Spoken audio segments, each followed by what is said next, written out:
So we are recording, and I'm streaming from OBS. Fix I've actually errors. been doing a lot of rope lately. A lot of work on what? Rope. No, I've been farming with rope. Oh, okay. I thought you said you've been doing Yeah. a lot of work. Oh, yeah. No, not really.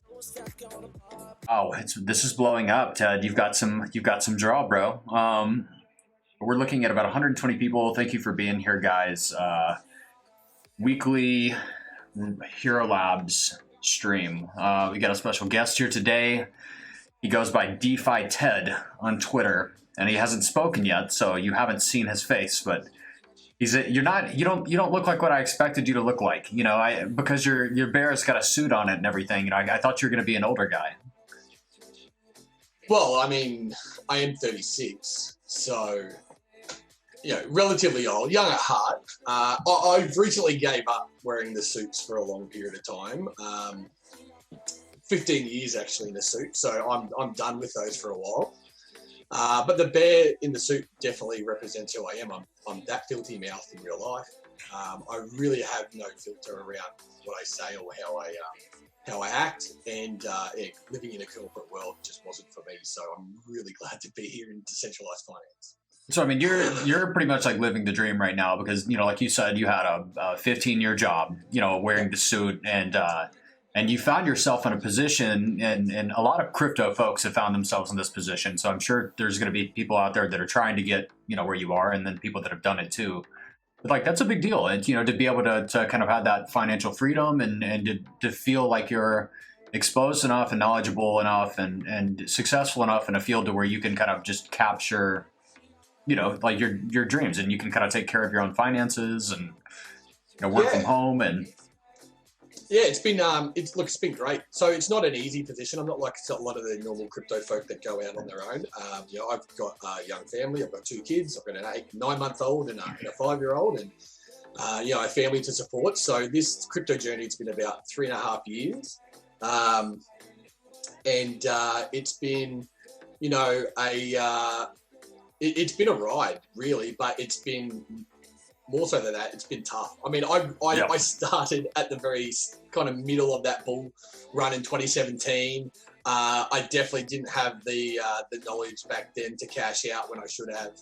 Rode a huge bear crypto winter through that bear market, and I just spent every day studying and learning and getting to know. And the more I got into it, the more I wanted to be a part of it. And when I started seeing the tools come into the space that represented the whole industry that I was in, a light went on. I just got it. The whole space made sense to me.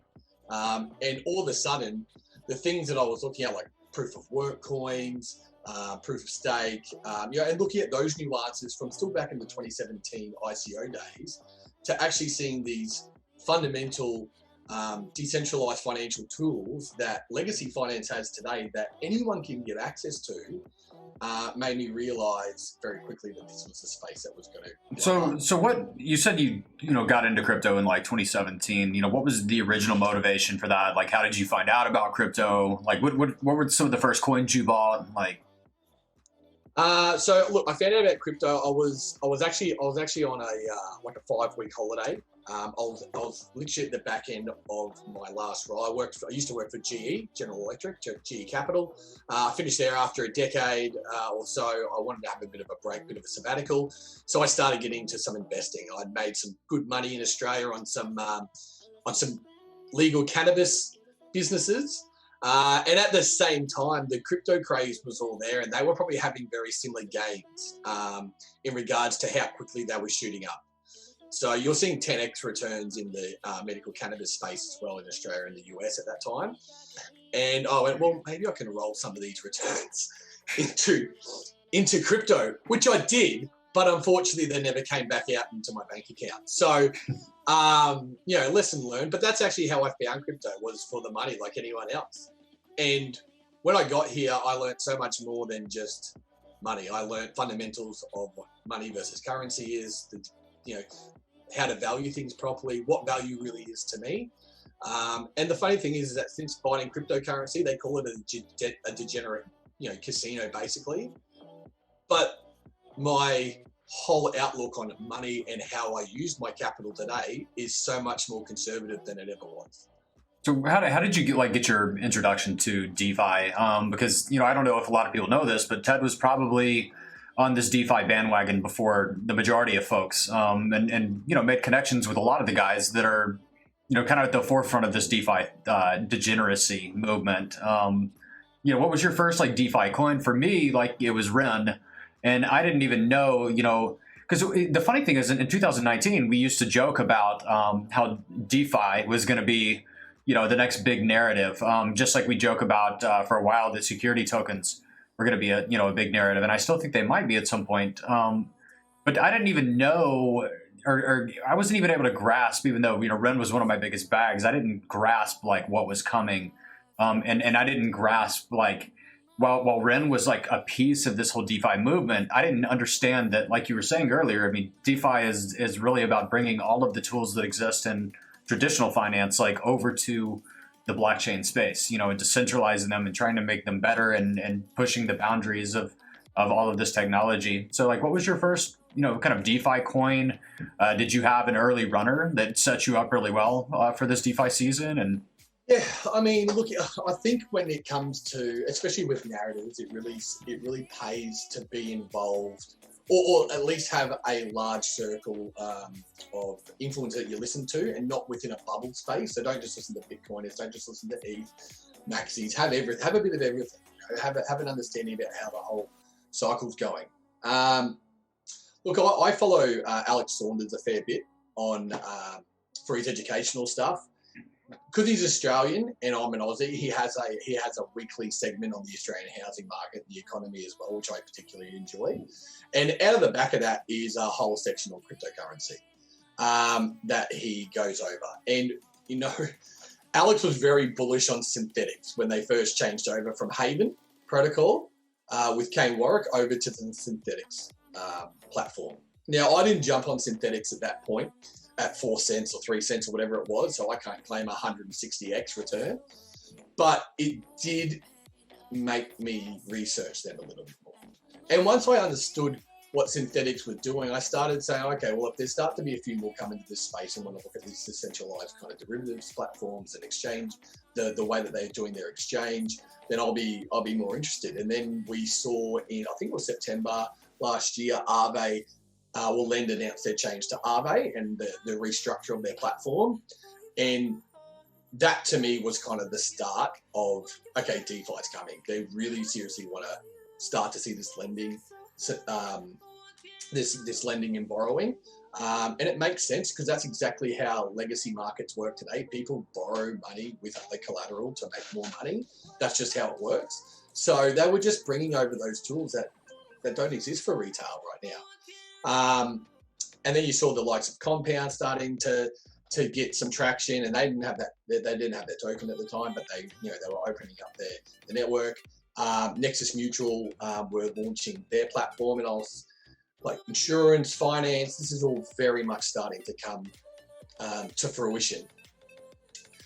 So I started on that journey. Then I started positioning myself in February this year for DeFi. And yeah, I've made some really good returns off that since. So, but to me, it wasn't the fact that I saw it coming. It appealed to me because it was from where I am. So I am from a retail finance background, retail finance and insurance. I've done it for 15 years. I've helped set up, auto finance businesses that run well over $250 million in finance every year, and so it's very much part of what I've known for 15 years. So it interests me that they were trying to do it without a middleman and have a protocol running. It was, I mean, one of the biggest things to me because, like I said at first, DeFi was to me just kind of a meme, and it didn't really click that. Because, I don't come from like a traditional finance background or anything. It didn't click like with the kind of gravity of what was being done for a while. At first I was just like, okay, well, this is a narrative. Like we're going to pump these shit coins. We're going to dump these shit coins and then we're going to move on. And that's going to be it. but you've got so many different things that are. I mean, just of course you know have all these like degenerate finance, you know, 1,000% APY yield farms and like crazy shit like that. But I mean, there's going to be pieces of this DeFi thing that stick around for the remainder of crypto's existence. And that's like the craziest part about this to me is it. I mean, you're 100% right. I mean, it literally is like everything that exists in the traditional finance space is now being integrated into crypto. And if anything, it just makes sense as kind of the next phase of like crypto's evolution, which is, you know, it's something that had to happen. And, you know, you're going to have people that are borrowing money and are, you know, taking advantage of new forms of leverage and, you know, entering these markets. And I mean, the synthetic assets and stuff like that, it's just crazy. Would you say that, I mean, I know you mentioned Lend earlier, like, was that probably one of your bigger wins here or? Yeah, Lend has absolutely been one of my biggest wins. I actually had a small bag of them early before they actually went into proper winter. So I think I bought them at about originally 9 cents before they fell to below a cent, and I held that bag for so long. And then they started. They made the announcement, and I started repositioning myself, and I'm glad I held on to that. But Aave was definitely one of my ones, as well as Nexus Mutual. Hugh Carp being an Aussie, expat now in London, and trying to do something completely different to what anyone else was. I look for that when I'm looking at crypto as well. I'm looking for someone that's coming out with a different product market fit and something that can basically pick up users straight away. Sure. And I saw Nexus as being that opportunity because smart contract risk was still a problem. It's still a big issue back then. They weren't protecting anyone, but I could see that if we started getting to lots of users, that would be a well-used platform. You know, it's funny because I still remember I was speaking with my boss, Dan Gunsberg, and one of the funds, you know, that had invested in Hero were investing in Nexus Mutual, and, you know, they were shilling it to us. And Dan was like reaching out to me, and he was like, well, you know, what do you think about this? And I remember this is like right at the start of the DeFi boom. And, you know, we hadn't really had like major fireworks yet. And I looked at it and I was like, you know what, man, like this, I don't even know what the fuck this is. And it's like a $250 million cap. So I was like, it just seems, you know, that seems outrageous, you know, to me, that it would be worth that much. And, you know, because I didn't really see that I didn't see the big picture yet. And I think Nexus Mutual was maybe at $5 or $6, you know, when we had that conversation. So, you know, it's funny to look back in retrospect and see something, you know, like you said, if I've ever bought something, it's typically because it's novel. You know, it's something that could have a chance to, you know, have some kind of product market fit that doesn't exist. And a lot of times you end up losing out on that because there's not product market fit at all. But, you know, when there is that product market fit, you get on some things that are huge runners. I know before the stream we were talking about Pickle, and you said you were one of the first guys in Pickle. So, like, how did you hear about Pickle, and, you know, what's your take on that? And I mean, do you think that that's something that could be big? Well, look, to be honest with you, like anywhere else, I first heard about Pickle thanks to crypto Twitter. So, you know, a couple of people I follow on there were very early onto it. I mean, I think they actually saw the contracts launch. So I had some friends that were able to give me some insights into the contracts, that my funds were safer from using it, and then spending a bit of time seeing what they were doing with trying to keep the stabilization of the pegging of those assets in regards to using YARBs. I was like, well, this is something they're not competing with Yearn. They're not competing with the other yield farmers. They're trying to do something that's different in that space but still provide a return. And again, it was that novelty, right? Plus, you know, I'm a sucker for Pickle Rick memes, so that was always going to get me pretty quickly. No, there's actually like, I think there's one Pickle competitor, and I can't recall what it is yet. Do you know the name of it off the top of your head? It Snow Snap or Snow Swap? Oh, I mean, that might be it. There was another one that I was looking at, and I can't remember where I saw it shilled, but I just closed down my browser with like 100 tabs open. I had it open. But I was looking at their yield farms, and they're still providing like 4,000% APY, so it doesn't seem that's something that's probably caught on yet at the yields that high still. No, exactly. So if your Yeah. yields it's two things for me. One, when it comes to yields like that, the APIs, there's two things you need to look at. The first thing I think you should always go and look at is total value locked up in that pool. So understand what the percentage of the pool is and how you're going to influence that, because that will obviously influence your APY. But also have a look at the price of the token. I mean, aping into something early is only beneficial probably maybe 3 or 4% of the time. You're generally better off waiting for that to launch, let it have its run out with basically farmers farming and dumping it, let it find a floor, and then decide if that's a pool that you want to be a part of once it's found a base APY. I think a really good example of that is maybe like Cream, and the exact same thing happened with Cream. Cream launched, and I mean, people were buying Cream for hundreds of dollars, and it dumped down to 25, and then Cream went to the fucking moon after that. And it was interesting because even though Cream wasn't necessarily novel, they were a compound fork. What Cream was novel in is they had more jurisdictional freedom than Compound had, so they were able to iterate extremely rapidly. They were able to be a better compound almost, by doing that, which is that was pretty interesting to me. Cream was probably had a few flaws doing that. I mean, the one thing that I think that they can learn from the way that they went about things was liquidity. They definitely had liquidity crises when it came to trying to get funds back out. So the platform wasn't actually setting those interest rates to a point where that would be a deterrent to want to borrow those funds to allow them to be withdrawable for people, or at least finding a way to keep a reserve. I think, and I know what you're talking about, like when you say liquidity crisis, but can you explain to the audience, what that means? So basically, I'm a depositor of, say MTA. We all know that this channel loves MTA. So MTA in, and I'm borrowing USD back. I go and put my USD back in, but MTA is hot right now for farming, right? So everyone's borrowing MTA. So when I go back to get my MTA, it's not there. It's completely borrowed. So that is a lack of liquidity for that. So my opinion to them in the Discord was they should be moving a portion of any of the funds they earn to start to purchase to purchase a percentage of assets to maintain a reserve pool. So I mean, the short of it is that people lended money, and then when they were ready to not be lending money anymore and take their collateral back, then there wasn't liquidity for them to take that collateral back because it was behind. Yeah, they may as well just be fractionalized like everyone else.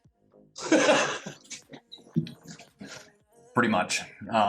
But it's interesting. I mean, Cream's like obviously dumped a lot. I haven't looked at it recently, but I know that pretty much everything's pulling back. I think a really good way to kind of measure the health of the DeFi ecosystem is by taking a look at YFI.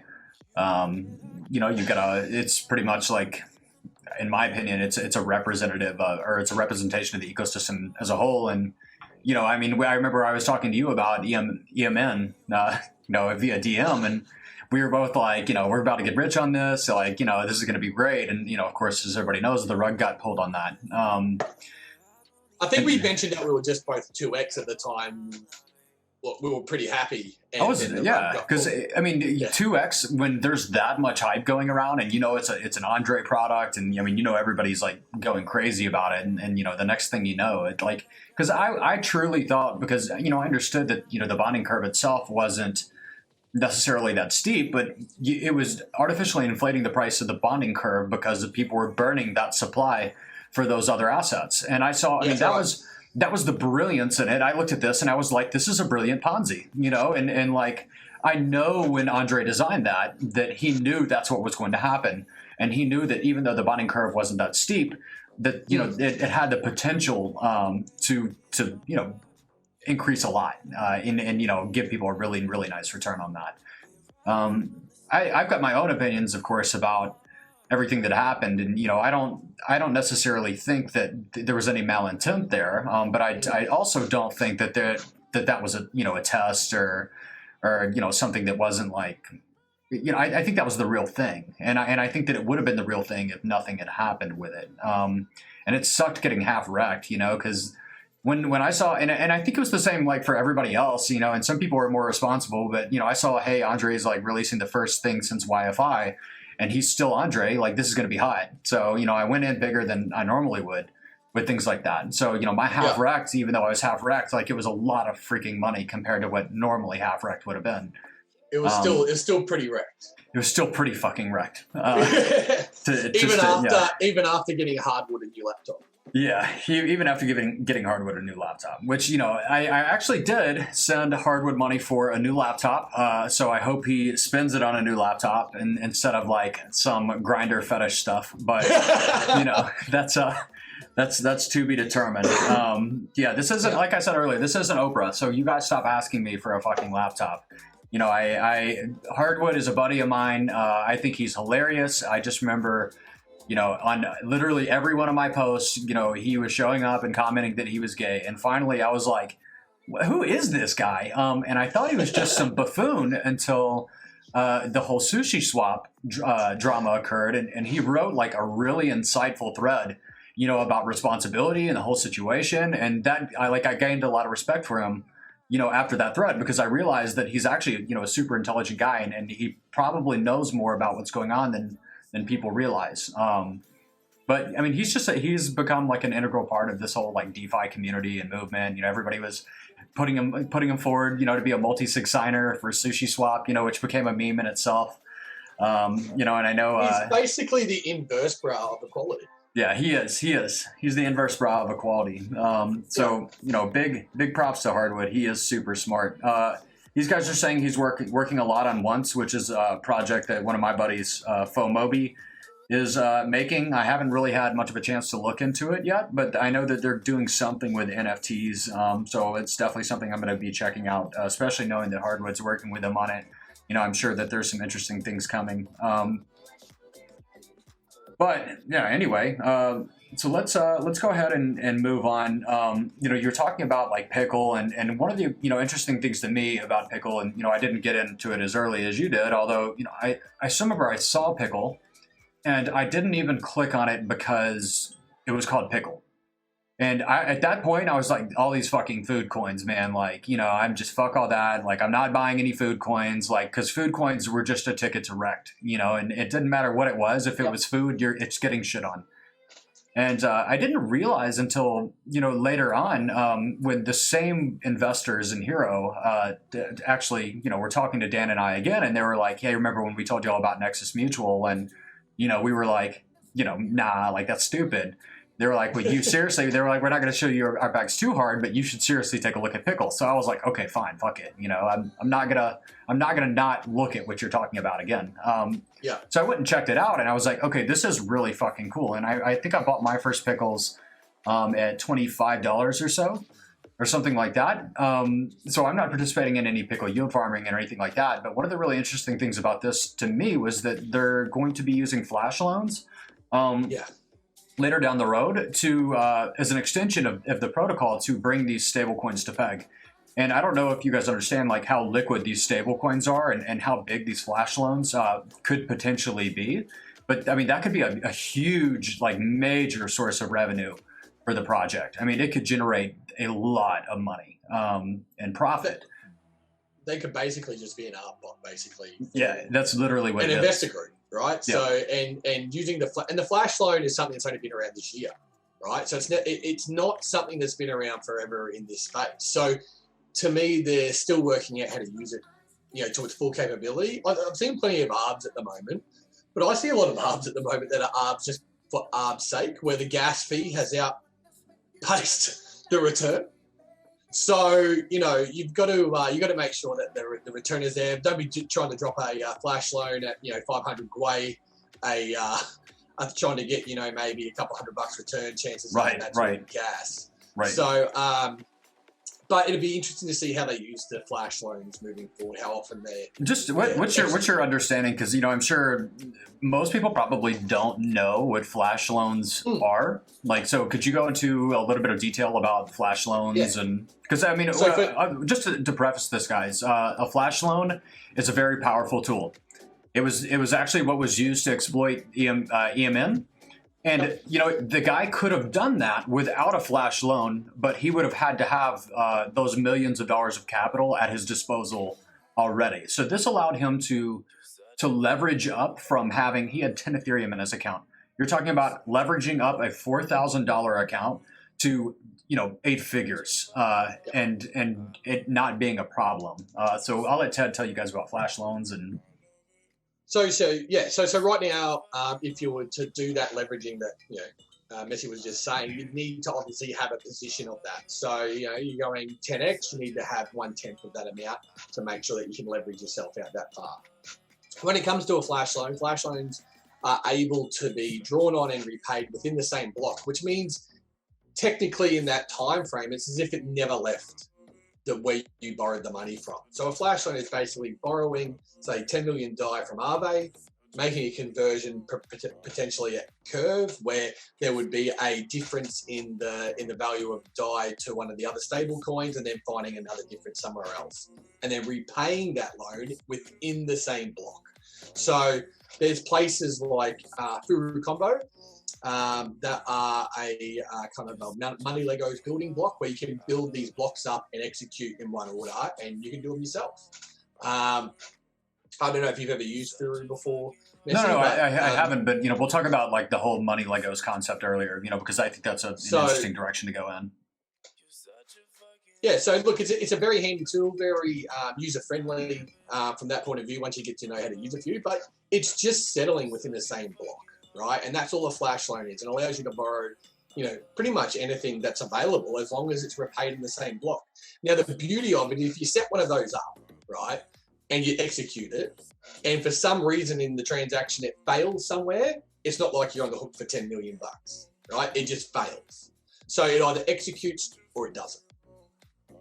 So basically the whole premise is that there's no, for the people that are actually lending for these flash loans, there's really no risk there because, like you said, if there's any problem at all, the transaction just reverts. It's nothing that actually happens. Well, interest rates are done on a block time, right? They're not done on time, they're done on block time, right? So that's how the interest rates are affected, and that's where your charge is. So as long as it's settled within the same block, no interest has ever been charged, which means there's no difference.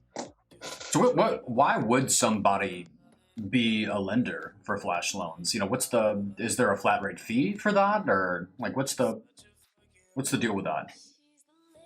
Why would they have access to it? No. Just so because like you said, there's no interest is based on time, and we're returning this within the same block. So hey, I borrowed 10 million, and here's the 10 million back. So as somebody that's lending this 10 million to somebody that wants to take out a flash loan, what's in it for me? Well, technically, look, I think it's just by design how the block process works and how the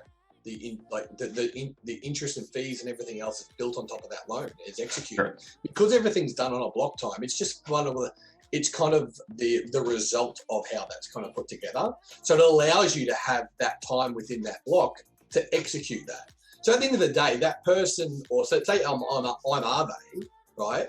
Right. If that transacts, I actually never lost the money. It was borrowed and repaid within the same block. It's like it never left. So there doesn't have to be anything in it for me. All they've done is opened up the ability to do it.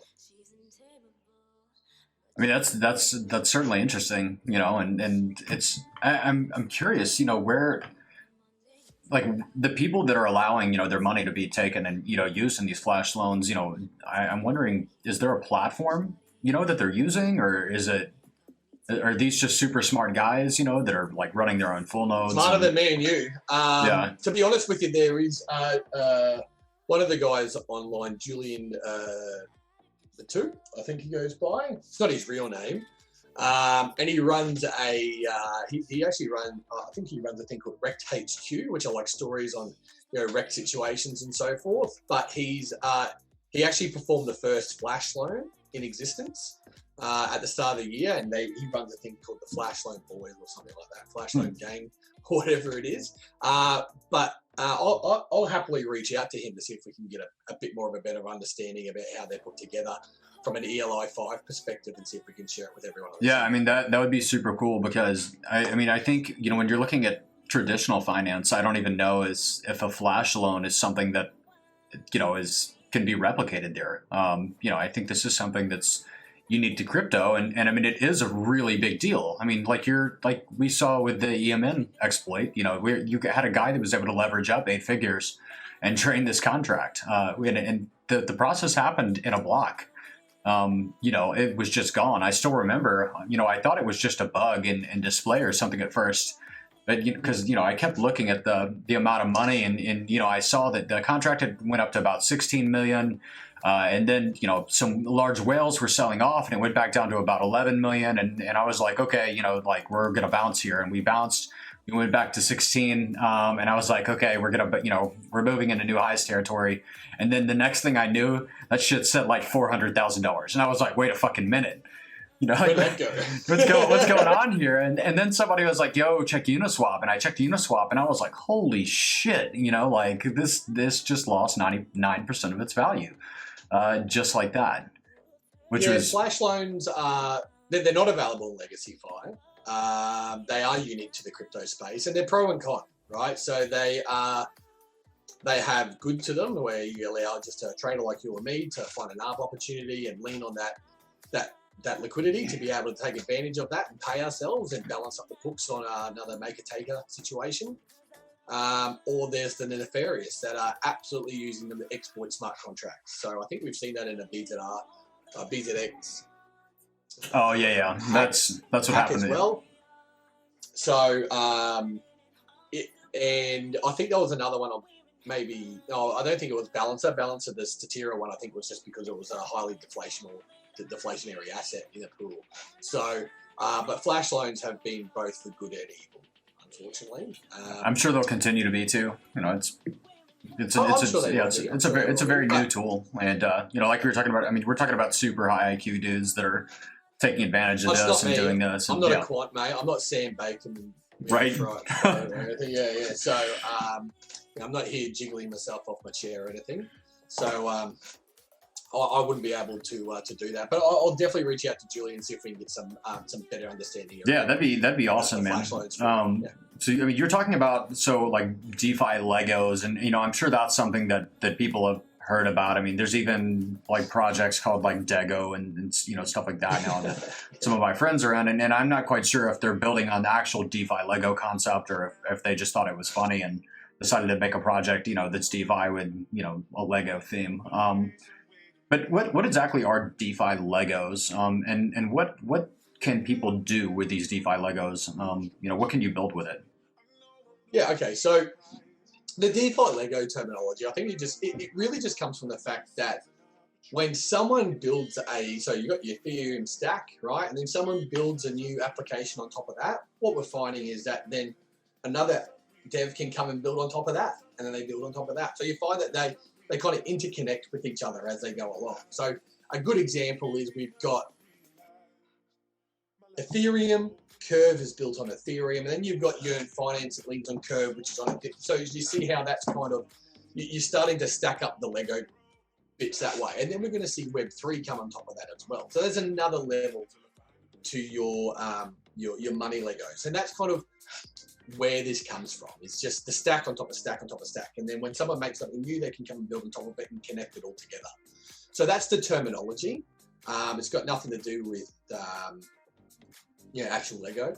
But the Dego thing's kind of a bit funny. They're using NFTs. I feel like there's going to be a financial gain behind that. I can see pics and, all different types of things start to remind me of Age of Empires, where I'm going to have to mine gold and wood and build some sort of fort or something. So, but you know what? The truth is that, we're all pretty much 70s, 80s and 90s babies. It wouldn't surprise me to see this space start to go that way. Fully gamified finance, where it involves the things that we grew up with the things we care about today. Yeah, I mean, and I think that's really cool. And I didn't even know. Are you invested in Dego right now? I'm not. I did the thing where I came along. I got a free NFT. I picked up a good one. I staked it, and that's it. That's all I've been doing. I haven't bought anything. I haven't done anything. I rocked up. If you go into the NFT part, you get one free one that you've got to pay for. I think. Sure. Yeah. Bit of gas, but yeah, then you can just stake it and play the game, that's all I've been doing. But I think in about a week, I've made about 25 Dego or something. So what, they're $1.25. Yeah. Okay. I mean, It's not bad for just rocking up. sure. I mean, what's your whole take on NFTs though? Like, do you think that?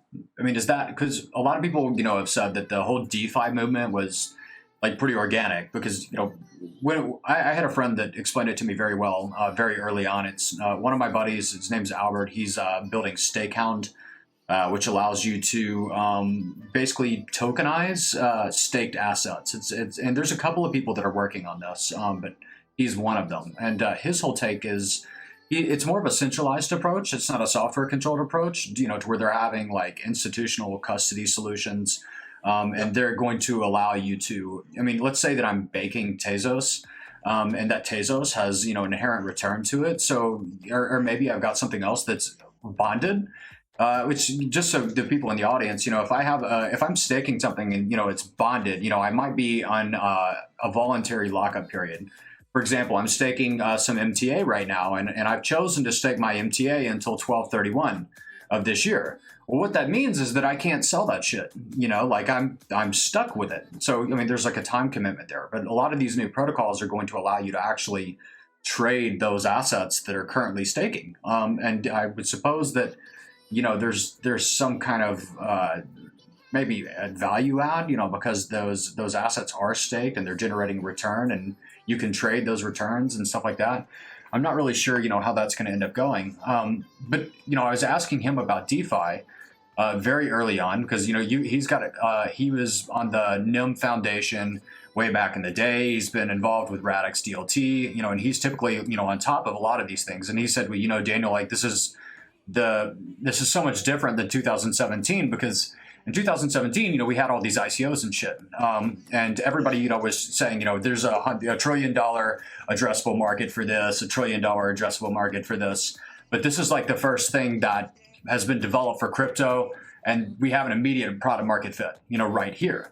So this is going to be big. And he was 100% right. He was super, super early on Ampleforth, super early on Yearn as well. So, this is a guy that saw, a lot of this potential before I think most people did. And I think he did pretty well because of it.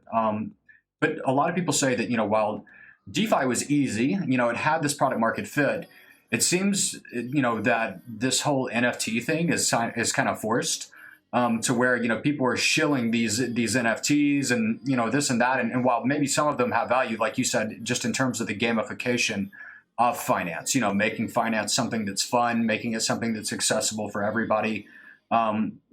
That's a lot different than, when, like, if we're talking about like NFTs, like, oh, I've got a pickaxe for Dego and I've got to construct these pieces and build this and build that. Like, that's a lot different than saying, here's, I'm selling my artwork online for, 10 Ethereum. I'm selling my selfie online for 10 Ethereum, and, you can come in and pay 10 Ethereum and now you own that selfie. Because people just say, why don't I just come out and right click and save your art? And now I own that art too.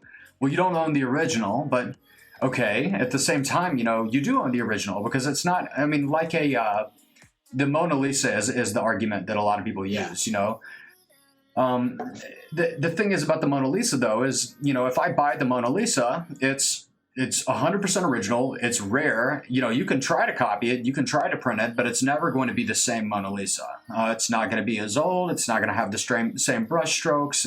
Nothing can replicate that. Whereas if I'm copying somebody's digital image off the internet, it's the same zeros and ones. It's an identical exact replica.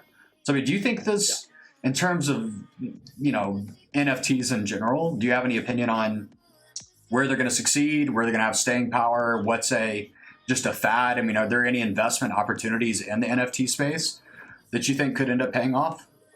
Okay, well, there's a few probably parts of that industry that, we can probably touch on and we'll definitely have different, trajectories when they start to come more and more in line with, the retail guys in our crypto space, they're coming along with everyone.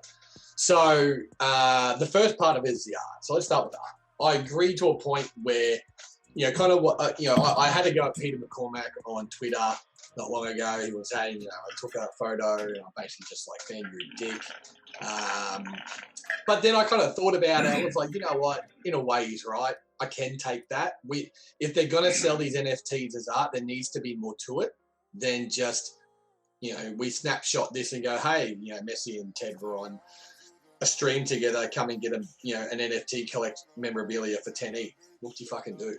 I mean, to me, that's not, and I'm, you see like there's crypto finally putting fucking thought shots and, thirst trap fucking shit on her, on OpenSea to sell as NFTs. They're not NFTs. That's a white paper 2017 ICO. That's a promise for something bigger, and it's never going to be that. But there's definitely art pieces I think that will have more. So let's go to the Don't Buy Me. All right. So those art pieces, while I think are okay, they definitely have a little bit more value than someone just randomly rocking up and putting their artwork on OpenSea. Someone's taken the time to go and stake an asset and then generate that with a returned amount of me, right? But the thing is that you can just go also buy me and then get the thing. So the one that I actually like so far is Rope. I think Rope have kind of gone the most fair way, but also by giving value to their art. And what I mean by that is, so you don't buy Rope, but you do, but you don't. And if you are going to do it, then you go and stake it for Hope. Now, the beauty about Rope is that Rope is transferable and tradable and fungible, but Hope is not, right? Hope is non-tradable. So it means that you must actually lay down your own Rope, get your Hope back, and you've got to take the time to save it all. You can't, put it into multiple accounts and pool it together. It's just that one account, and it keeps it fair for everyone. But there's been time and effort put into that investment to get that art piece, and they've decided they're going to burn all their art after 14 days. So it means whatever's minted in 14 days, that's it, right? So depending up to that, maybe depending on the rarity of it, there's a bit of gaming about it as well. So there's probably more to that side of it. Yeah, that's actually really interesting because I didn't even know that. At first I thought Rope was just some like bullshit ass, it's a funny ass meme, and of course, yeah, I mean, don't buy Rope, and you can hedge against your other DeFi investments with Rope, and I mean, it definitely has like staying power. But I didn't even realize that, what they're doing with the NFTs. I didn't understand that.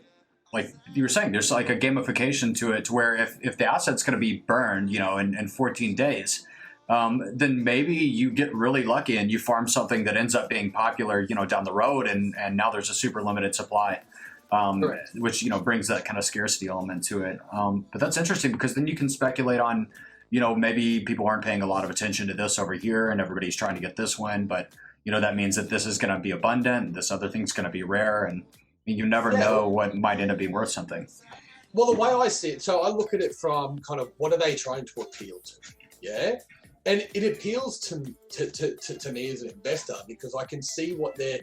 So it's powered by anonymous now. So we've got a complete anon dev that they're partnering, or they've partnered up with the Based group, which I'm also very bullish on. The Based team I think are gonna meme the fuck out of Link by the end of it. I think they are going to end up being the meme warriors of the world, the Base team, and I think Rope will be just behind them on that. There's something, it feels like digital graffiti and kind of almost activist graffiti. That's where I see this going. Think of like a Banksy type setup. Yeah. Sure. They're anonymous. They can put out limited edition art that can just disappear, right? Be completely one of a kind. And the base story behind the base team and everything is about being able to have a faceless society, or not have to worry about what we each other look like or what our religious views are or anything like that. Just strangers on the internet working faceless and can get to the same outcome and work towards the same goal. And to me, that's that's the type of activism I've been kind of looking for, and I think that'll have a strong appeal to people going. Is rope inflationary? No, there's only 28,000 of them. Only ever will be. So what are the differences between like rope and meme? Because I think meme, blew up because were they the pioneers of the whole like, farmable NFT concept, or? I mean, Meme to me are the pioneers. So they kind of created the project out of a joke, and then it got traction, and then they were like, well, hang on, we better put some stuff to the, some smart people have got behind this and said, hey, great ideas here, great ideas there. And they've started to come together and put this project together where it's actually starting to get some traction. They've got synthetics working with them. Obviously not Kane, he didn't know about it, but the rest of the team actually do. And, they're partnering up with some really good people to bring that NFT space to life. The bit that I liked about Rope is they actually took the time to go, well, how do we want to keep this fair? We want to keep whales out of it, but we also want to give value to the artists. So to me, that was definitely a draw card for me going towards the Rope rather than the meme side of things. And I think in this space, sometimes going first is not always best. So, I mean, you said like give value to the artists. I mean, are people outside of like, how do I be an artist for Rope, and what is that? What's in it for me? What do I get? So my understanding is that there's a percentage of the hope is donated back to the treasury that you earn, 1 or 2%. It's very small. And then that hope is then used to help them buy art of their own off to sell it for treasury funds. So they've got a treasury that will earn income to be able to pay for artists, and I'm hoping to see, they've just put up their snapshots to be able to launch proposals. And a proposal that I'm hoping to put up shortly is around how do we potentially incentivize artists to want to come on, and how do they get a cut of future sales, even though we're farming and doing it. I'd like to see the artists want to come and get basically lifetime rights to their art. It doesn't worry me as an investor that they get some sort of cut to it moving forward. I mean, I'm still going to get a return out of it, but if they get a percentage like any other NFT, you sell it or whatever, I feel like that should be the case. So I'm sure that's probably already being worked on with the way that the guys have already launched this platform and their ideology, but that's exactly what I'd like to see, and I think that will incentivize good artists to want to come out and launch off what would be a very exclusive platform for their art. Yeah. Interesting. Okay, so NFTs, we've been there, we've done that. We've discussed the NFTs, and it'll be interesting to see, how powerful that narrative is, and who the survivors are. I know a lot of people have already been complaining big time about Rari. That's Rarible for the people that don't know what the Rari token is. But apparently, there's been a lot of controversy over the whole NFT thing because let's say. Like people took Ash Tashi's selfie and put it on Rarible, and we're selling a picture of her, and she wasn't getting a cut of it. She didn't authorize that. And there's countless other examples of that. Where people went and copied and pasted shit that was posted on Rarible and then posted it for a lower price. And there doesn't seem to be much like recourse at the moment, or much like ability for the platform to come and filter that. And what's the scariest thing about that to me is, when the copyright notices and things like that start coming in, like who's liable for that? How do they enforce that? How do they add like any credibility to any of this stuff actually being unique? So it'll be interesting to see, how like Rope and things like that end up evolving.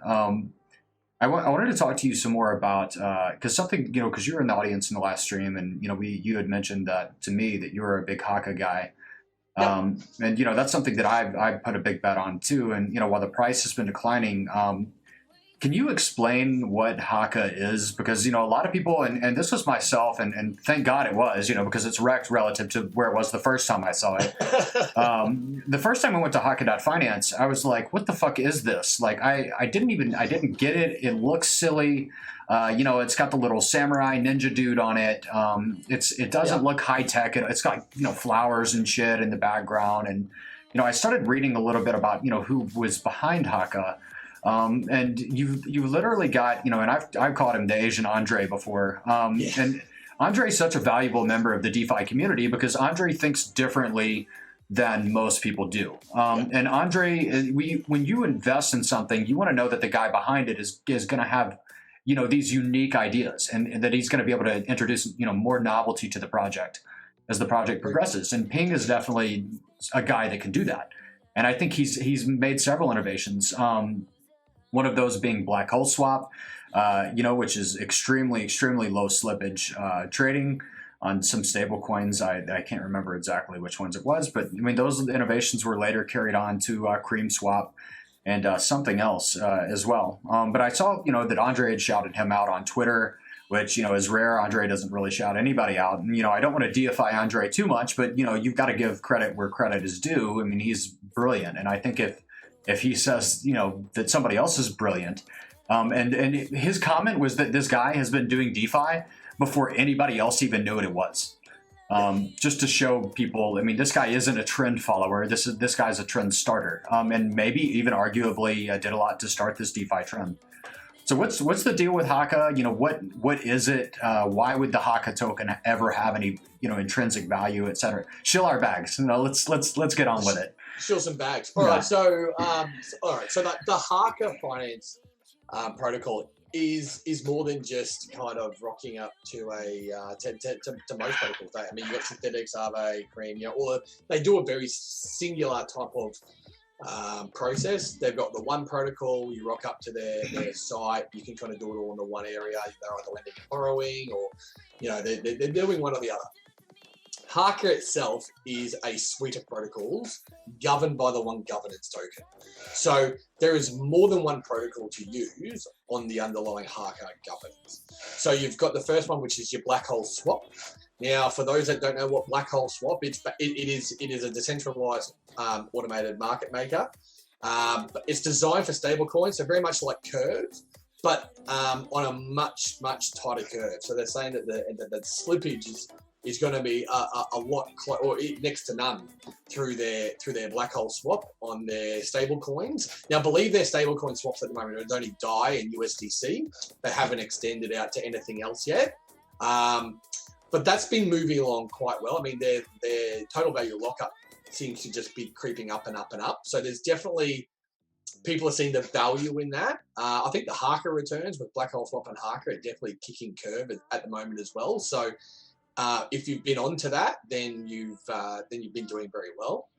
And then the remaining products that they have that are available at the moment are more in the insurance space. Now, we haven't seen, outside of Nexus and Cover, who I'm advising for, we haven't seen too many other insurers come into the space to want to provide some level of protection. Well, I mean, we probably shouldn't call them an insurance company. That's probably opening them up to maybe a couple of things, but they're providing a level of protection, and they're providing protection to the downside. So you've got your 3F Mutual, which is a rainy day fund, against Maker. Now, I don't know if anyone's listened to the stuff on YouTube that Ping's kind of gone through, but a lot of their whole fundamentals were around the solving the issues that Maker has in regards to the way it works. So the one was to help keep your, there's been those black swan events that have happened before with Maker where people have just been absolutely liquidated. So they've created this thing called 3F Mutual, which I'm sure you've already seen, which is the mechanism to allow them to, you basically hedge you against a collapse risk of the Maker DAO. So you can actually go and take out a position to protect you for a period of time against basically Maker liquidating your position.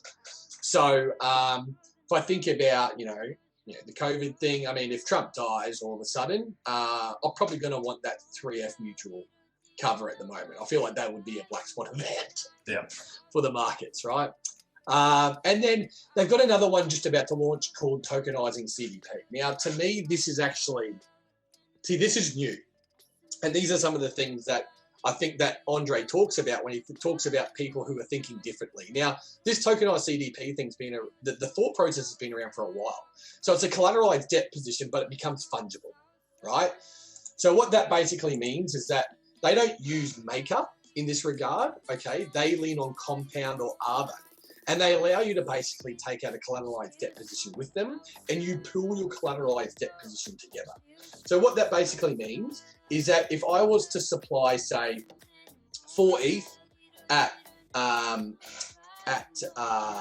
into this TCDP, I could then borrow the amount of DAI, so I can borrow 75%, up to 75% of the amount of DAI on that.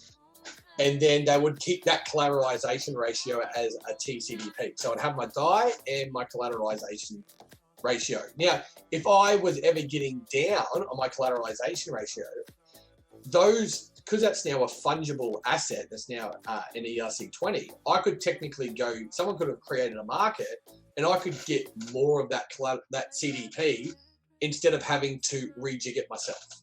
So what it means, you just hold more of that CDP and hold more of that pool to protect yourself. And what there also is that it also rebalance, that CDP will also, that pool will also rebalance to help protect you. So it automates that whole process without needing to be locked into another protocol. It's literally just a token that you're holding. And that's really cool. And like you were saying, Haka is a suite of kind of DeFi products. And, the main thing about Haka, and, of course, Black Hole Swap, is getting some traction. The TVL is steadily climbing. But for Haka to really succeed, one of these products is going to be a big winner. And I think it's only inevitable that, at some point in time, and this new, collateralized debt thing, could end up being the one that gets a lot of traction and drives a lot of inherent value to the Haka token. A lot of people don't realize this, but the profit from all of these protocols that Ping is making is funneled into a treasury, and that treasury is governed and owned by Haka. So I can actually go ahead and burn my Haka and claim a portion of the funds. An intrinsic value, I can claim a portion of the assets that have been generated by the protocol and that are in that treasury at any time that I want. Now, right now, the value of the Haka token, just from a speculative point of view, is significantly higher than the amount of assets that I would receive for burning it. But it is cool because it's not just like, it's a lot of these governance tokens just say I'm a valueless, worthless, piece of poo governance token, blah, blah, blah. But Haka can't say that because it's not that. It is backed by something. Yeah, correct. It is. So there's still a pool behind that CDP for the CDP called ETH and DAI, right? So you've got the DAI as debt. So part of that token is you've got debt of 75% of DAI. You've got 75% of ETH. You've got a debt of 25% DAI, and it's always continuing to maintain that for you.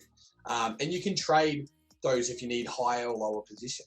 So I could actually see the Yearn Finance protocol using this because I think it actually streamlines their Y Vault. And it can make it a lot easier because if it's just tradable rather than having to process bulkier transactions to maintain that ratio, then this would actually be a better process. It's a better way to do it.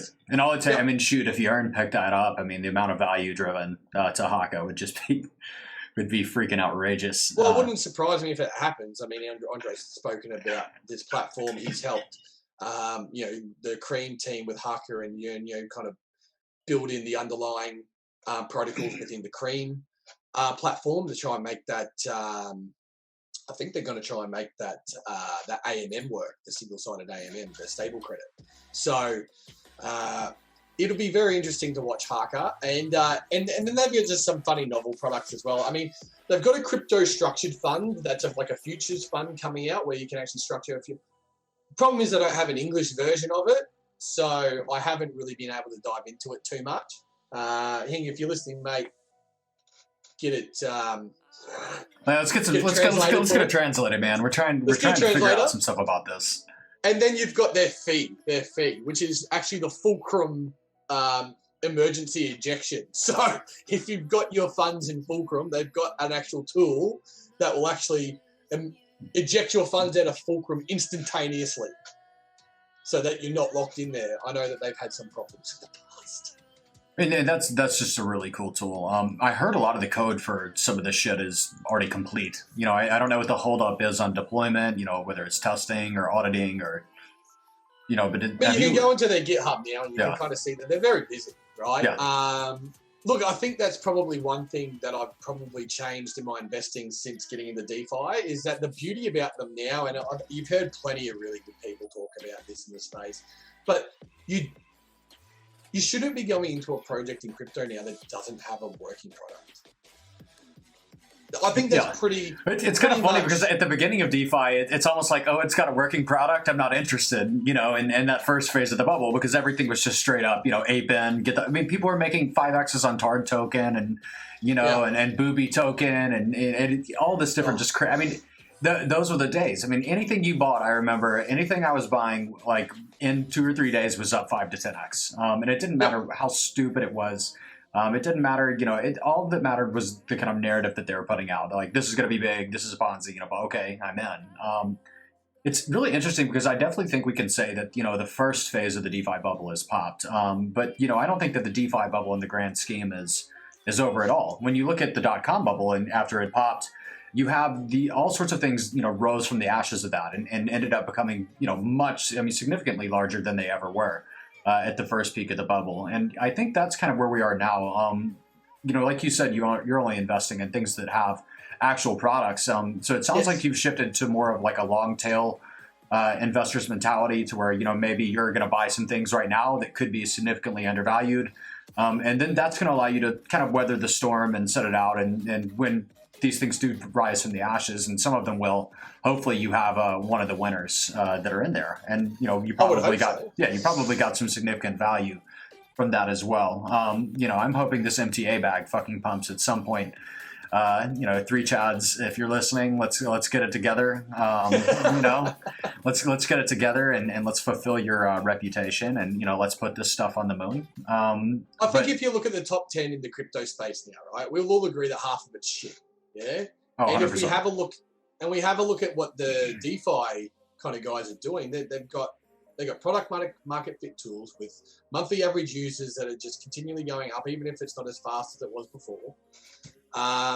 They're coming for that top 10 space. It's as simple as that.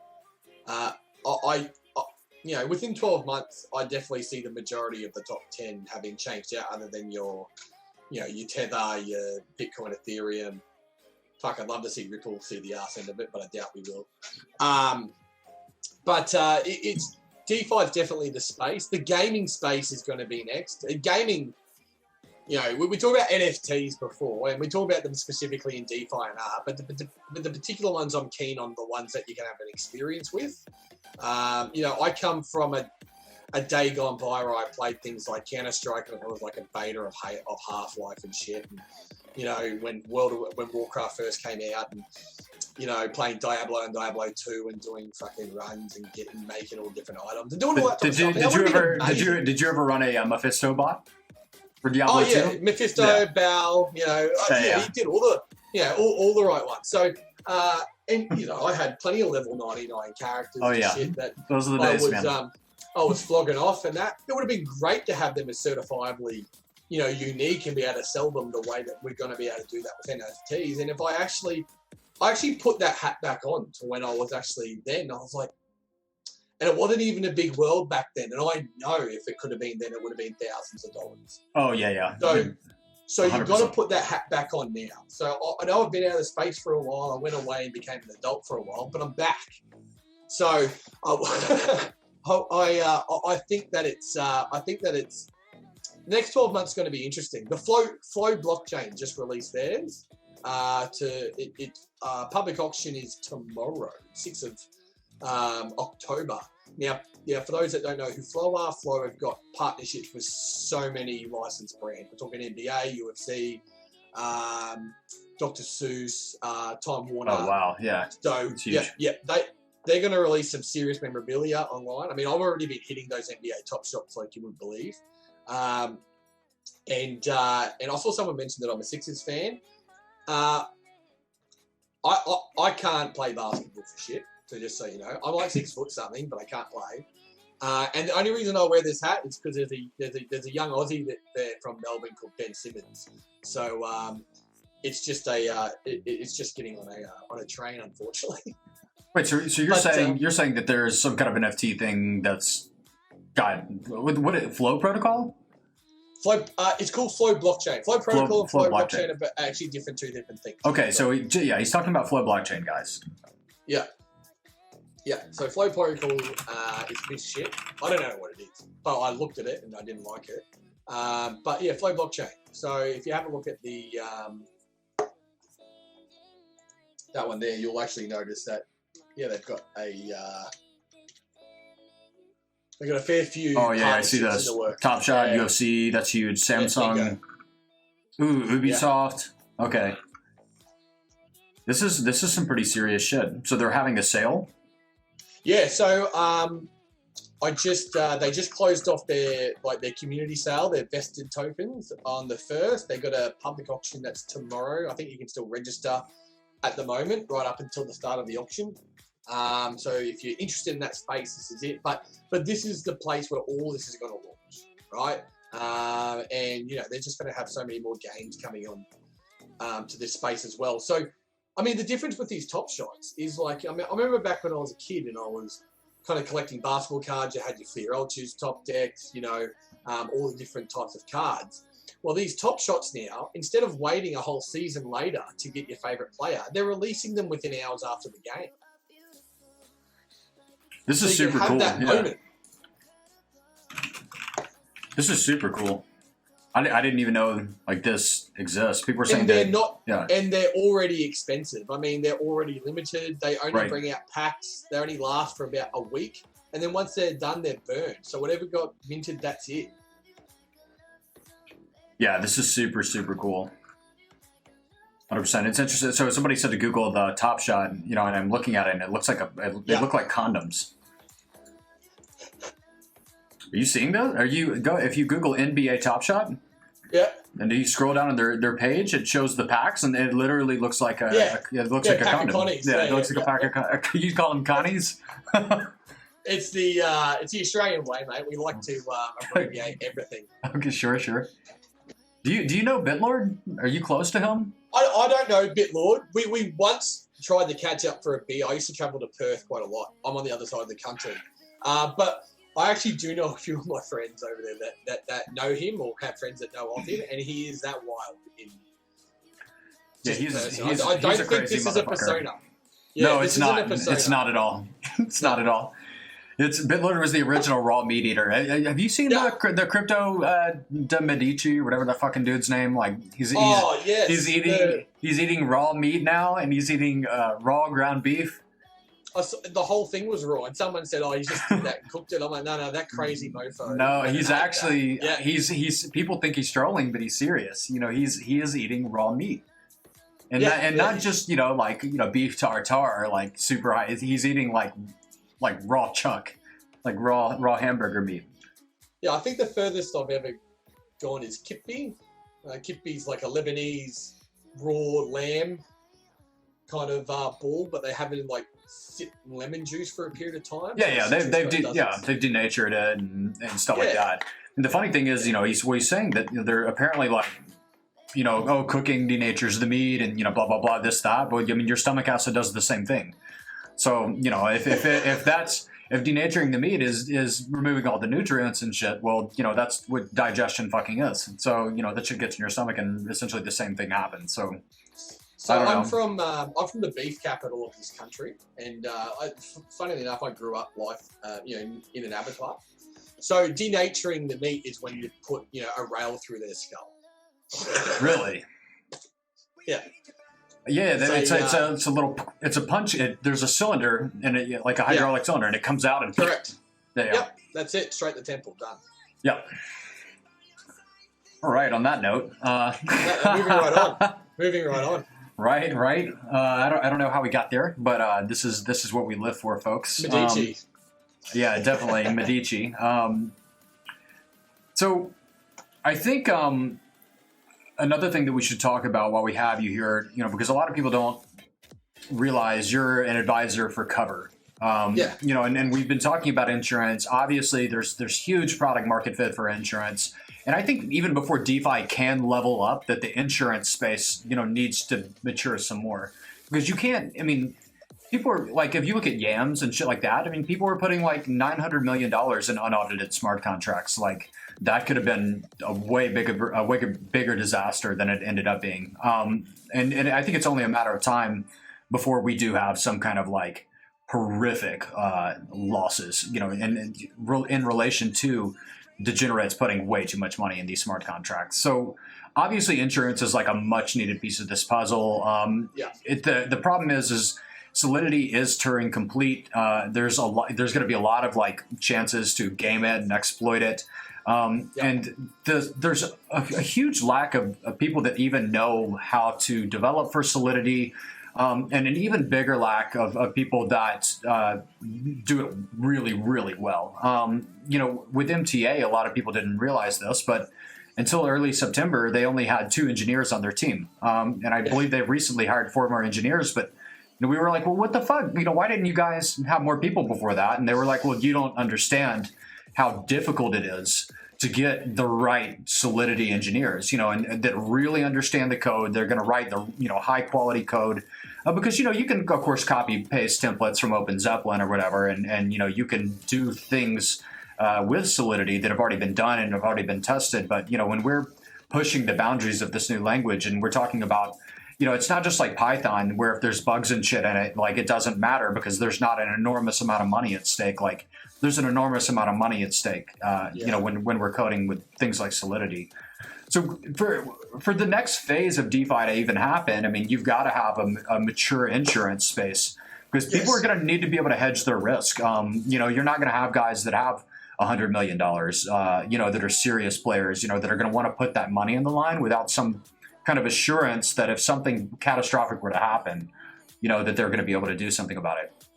So my basic understanding of safe, and I actually bought my first safe at $1,000, so I'm not as salty as some of my friends were buying that shit at $2,000 and $3,000.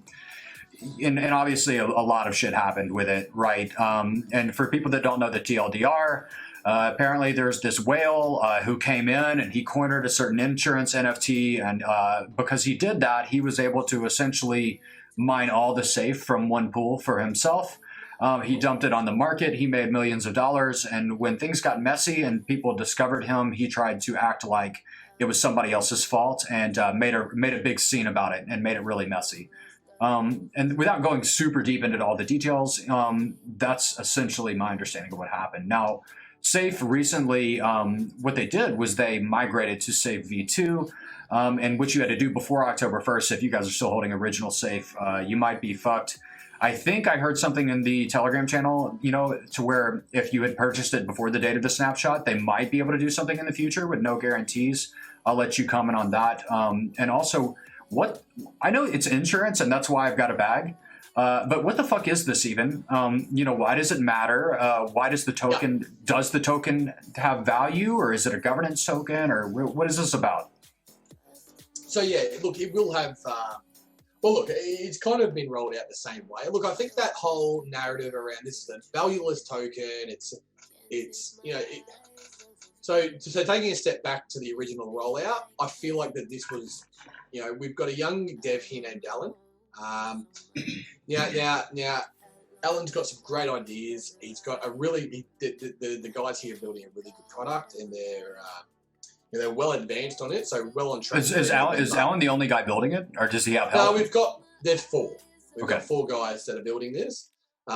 Myself and another Ted are advisors from industry, and Blue Kirby, and we've also got SBF, who's also an advisor as well. So the platform itself is coming along well. The difference I think here is that it was rolled out that way originally to gain that same attraction that Wi-Fi did. So from my work back so far, I only jumped into this after that whole shit show happened. I wanted to come in and maybe find out a little bit more about what had happened, and it was more out of principle. I'm a big stickler for integrity. I don't know if anyone's ever followed, you know, everything I say on Twitter, but basically I'm like, you know, this is a self-regulated world, so you know, you better think about the things that you post, think about your brand, think about the things you want to be known for. Otherwise, you know, your peers will destroy you. So I think that's what happened with AZ, and he did try and backflip that, but was very much a young kid being manipulated and being taken for a ride, being taken advantage of. He was exploited. Azim made millions of dollars. The kid did not. Right. And we've all made a decision to not own tokens moving forward. And I believe that one of the guys is going to farm with 0.98 of a safe token just to have a holding. So that's completely transparent in regards to how we're going to operate that. Now, in regards to the insurance side of it, you're right. So at the moment we've got Nexus, yeah? So Nexus have got, the biggest problem, they've got two problems. One is that you need to be if you're not purchasing it from the NFT side of things through the Yearn insurance, for Y Insurance, then you're going to need to be KYC and be a member of the mutual to have that cover. Alternatively, the other issue that they have is the capacity or the ceiling that they have for the amount of coverage that they can actually take on. What we normally find out is that the market has far more demand than supply is available. And to me, that's probably driven from two reasons. One is how they actually have it off the bonding curve, so how the MCR is set to allow those ceilings to rise. And the other is that it's actually set too cheap. They're setting the price themselves. They're not letting the market set that. I think that if we allow the market to come in and set a price per protocol, we'll start to see maybe a true reflection of where the risks involved with those. So is cover going to be like a complete insurance product? Yeah. So without going into the technicals of how that will work in the back end, the ELL5 of it is basically you'll be able to come, as a liquidity provider, you'll be able to come and provide liquidity. From the initial understanding that that's going to basically look delta neutral to you with just a fee, right, as a liquidity provider. And then you'll be able to basically purchase fungible cover from our protocol. So not an NFT, fungible. Right. So you'll be able to take the cover for what you need at any time, trade it in and out. If you go into a liquidity pool where you might want cover for, you put it into M stable, I get M stable cover, so I got claim on a claim. I want it for X amount. You can have that many tokens, hold them in your wallet, and as soon as you're in the pool, sell them back to the protocol. Someone else might need it. Sure. Yep. Would you be selling these back to the protocol though, or are you selling them like in an open market? Be in a pool, sorry, there'll be an open market in the pool. Yeah, correct. Sorry. Yes. Okay. So we'll basically be opening up a market to buy fungible cover, and the good thing is that the supply and demand will set those prices rather than it just being off trying to protect those ceilings. Right. So I mean, is Safe itself or Safe 2, is that going to be migrated again? Is Safe 2 a placeholder for cover? Or I'm still waiting for the update. It is a placeholder. So the idea of Safe 2 was that because Azim is running another fork of that safe called Armor, if those that haven't seen that. Can you have Safe 2 and Armor? Apparently so. I'll have to look into that. You'll have to look into that. I'm not too sure how Azim's done his migration. To be honest with you, I haven't kept. I haven't kept any kind of tabs on that at all. I mean, it's like because the integrity thing mainly. 100%. So the transition over was just a placeholder to take it out of that original contract and just have a placeholder for our guys that are going to be covered. Provided. So we're not going to go away and launch again to the market with anything until this product's ready. So when everybody migrated over, was anybody blacklisted, from that? Based on the events that occurred? So even, if I know Azim probably dumped a lot of his coins and, a lot of people are saying he's just kind of doing Armor to save face after being exposed for kind of exploiting this whole thing. But what's to stop somebody like him, from coming in and having like a dominant share and cover? It's probably, there's not really. I think unfortunately, that is probably the side effect of how some of these fair launch things go. But we've done enough data analysis in the back end, and I've been able to gather some information to show that some of those big wallets that were mining very early held no safe at the time of migration, so they would have had to have purchased it all back. Sure. If that was the case, and if that's the case, then but they were welcome to. It's what it is. Yeah. I mean, we can't stop them. No, of course. Off the market, but what we wanted to make sure was that it wasn't just a holding where they were just going to migrate it. So it looked as though a lot of that was sold off. Yes. Okay, interesting. So we've actually got a question from the audience, and they want to know: is cover being backed by Nexus like Safe was? Being backed by Nexus, no. And to be honest with you, Safe wasn't actually backed by Nexus. I think that's that was a misconception. So it's a freestanding insurance protocol. Correct. Yeah. Correct. Okay. Yes. Yeah. Interesting. So it was allowing what there was a lack in the market for WNXM for staking and staking for NFTs. So the idea was never to actually lean on Nexus. I'm feeling that this was all very marketing spin when it got launched as the insurance yield farming protocol. So, I mean, I'm still kind of confused about, how this works, so there's going to be some kind of treasury, right? And you can make a claim against that treasury if you purchased your insurance, from cover. But what actually contributes value to the treasury itself? When people come in and purchase this insurance, I mean, are they going to be required to, have cover? Is cover just a governance token, that governs the treasury? And is it like a mutual to where, people will vote on what claims to pay out and things like that? Or, it's a good question. So there's a couple of things there that we're still finalising, so I won't answer everything in its entirety. But what I will say is that it won't be a mutual where the holders are going to vote or are going to do the assessment, right? To me, as an insurer, you're literally you're going to be valued by your claims process, if anything, right? Not so much how much it costs. They're going to want to know that you're there if it fucks up. Right. That for any insurance. Because then the insurance isn't worth. It's not worth shit if you're not going to pay the claims. Because why would people come in and participate? Correct. So we're seeing a lot of claims that the Nexus Mutual declined for a number of different reasons, and that's fine. But they're being assessed by the same people that are. To me, they're not financially incentivized to want to approve those claims because they're going to have their stake slashed, right? Right. So we wanted to remove that. So we're working with auditors right now who are within the industry, and we're going to incentivize them to be our assessments group. So basically the idea is that Nexus Mutual is flawed because there's the financial incentives aren't aligned for the people that are actually approving claims. So would you say like you were saying earlier, LE5 is this the goal of cover is to be like an insurance protocol with properly aligned incentives? Yeah, that's exactly right. So we want to incentivize the process so that obviously nefarious actors aren't incentivized to do the wrong thing, but also that each part of the project, the protocol worked without anyone else being involved. So, the one thing that I looked at was the claims process and the amount of claims that are being approved versus what's actually being asked of. Now, recently there haven't been a huge amount, and look, to their credit, that BZX claim got paid out, the most recent one. But amazing enough, that's the only protocol that's ever been paid out on. And I think it's been paid out on 3 times.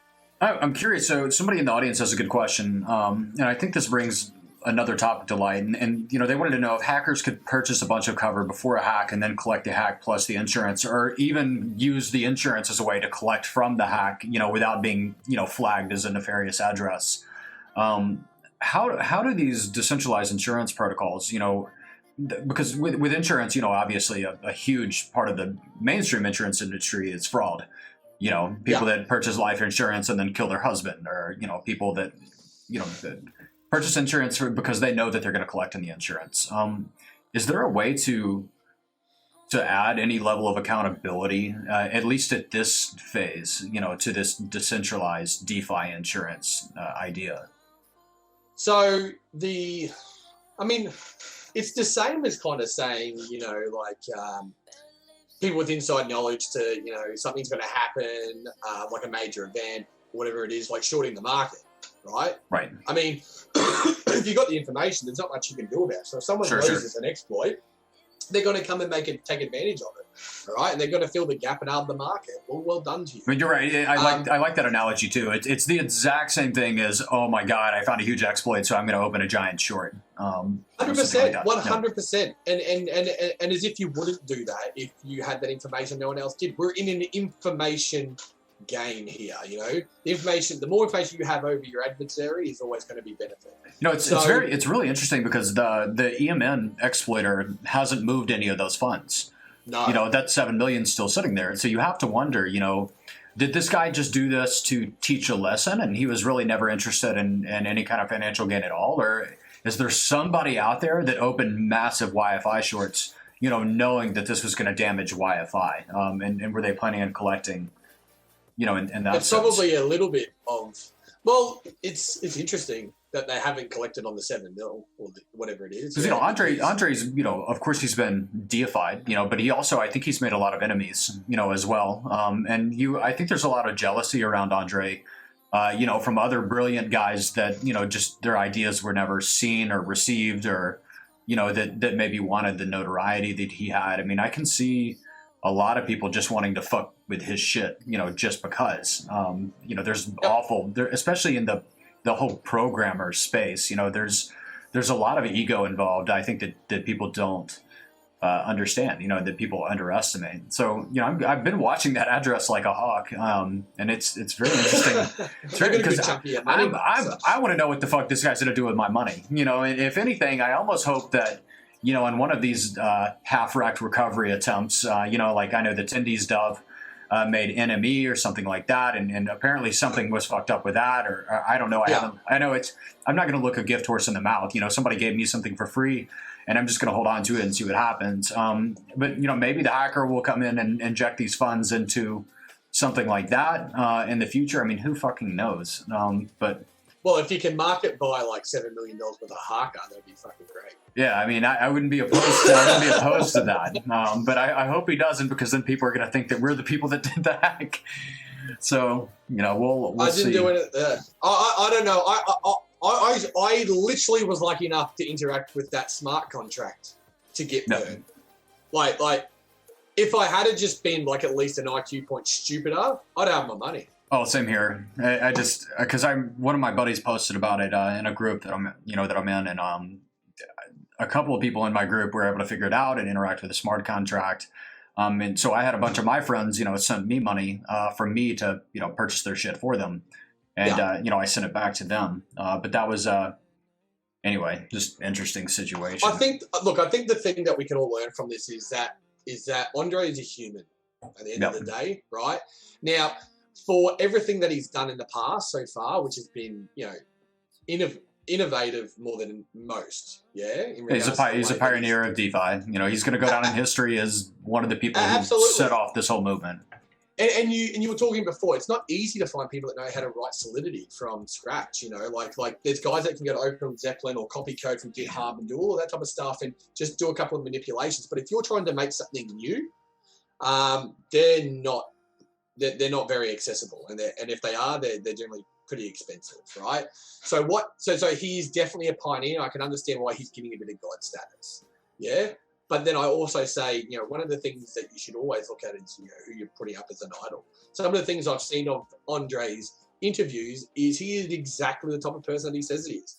He looks like he does not sleep for 2 weeks, right? Mm-hmm. He honestly does. Like I saw interviews where he looked like he was you know, on his deathbed. Right, but he's just talking like it's all there. He's literally designing these systems like in his head. Yeah, in his head. Like I would imagine there's no like paperwork or anything around where he's going. Blah, blah, blah, blah. You know, like he is definitely doing it all on the spot. And credit to him for being able to do that. But he's going to make mistakes because of that reason. So one of the things I don't think he's realised is how big that brand is that he's built up is now, and how much people actually take when he says. Or as gospel. So one of the things he made mention of, I test and pride, you know, he didn't want to tell anyone that his things were audited. He didn't want people throwing millions of dollars in there.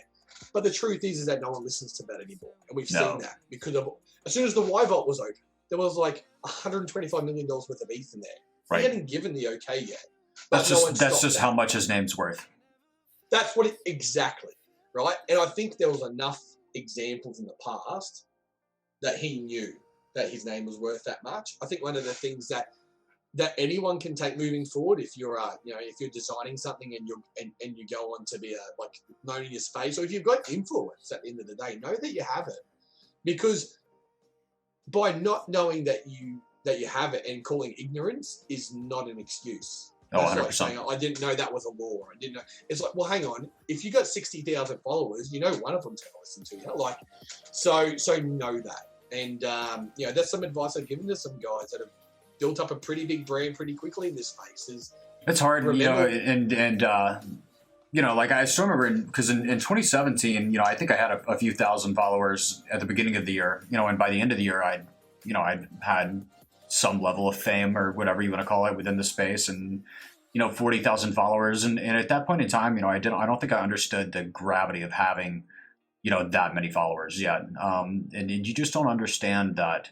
Like you said, there's always going to be, it doesn't matter how much you tell people, like, don't fucking listen to me. There's always going to be somebody that does, regardless, and I've heard several times people even say things like, this guy's got 50,000 followers, or something like that. Like, he must be rich, and not necessarily in reference to me, but, you guys need to understand too, followers doesn't necessarily have any kind of correlation at all, with wealth or prowess, or there's a lot of people that are entertainers around here too, or that post funny memes, or people that just know the right people, so their brand is blown up just through interacting.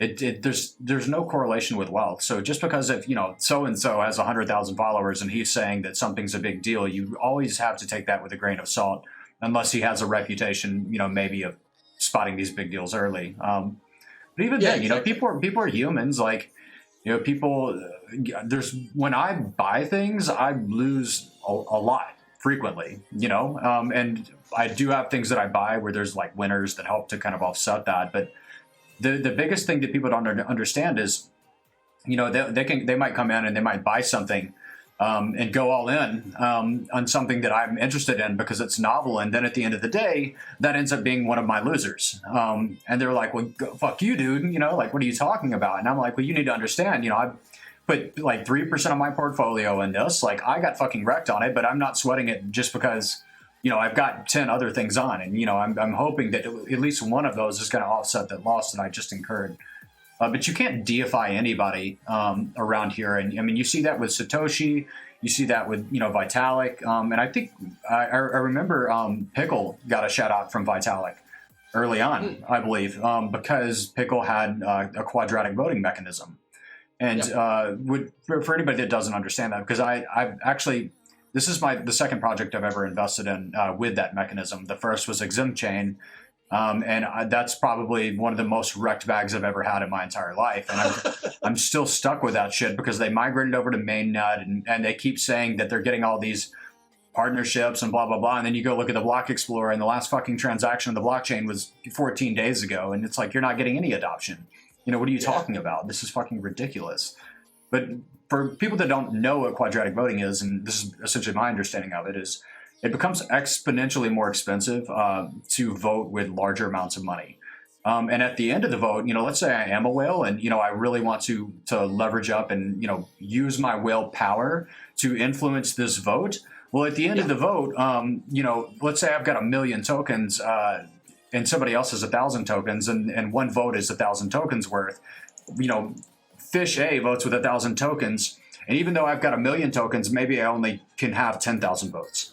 Or something like that. And I don't know with Pickle, because the whole concept of the exempt chain is, with quadratic voting, it's kind of two-phase because there has to be some kind of financial incentive there as well.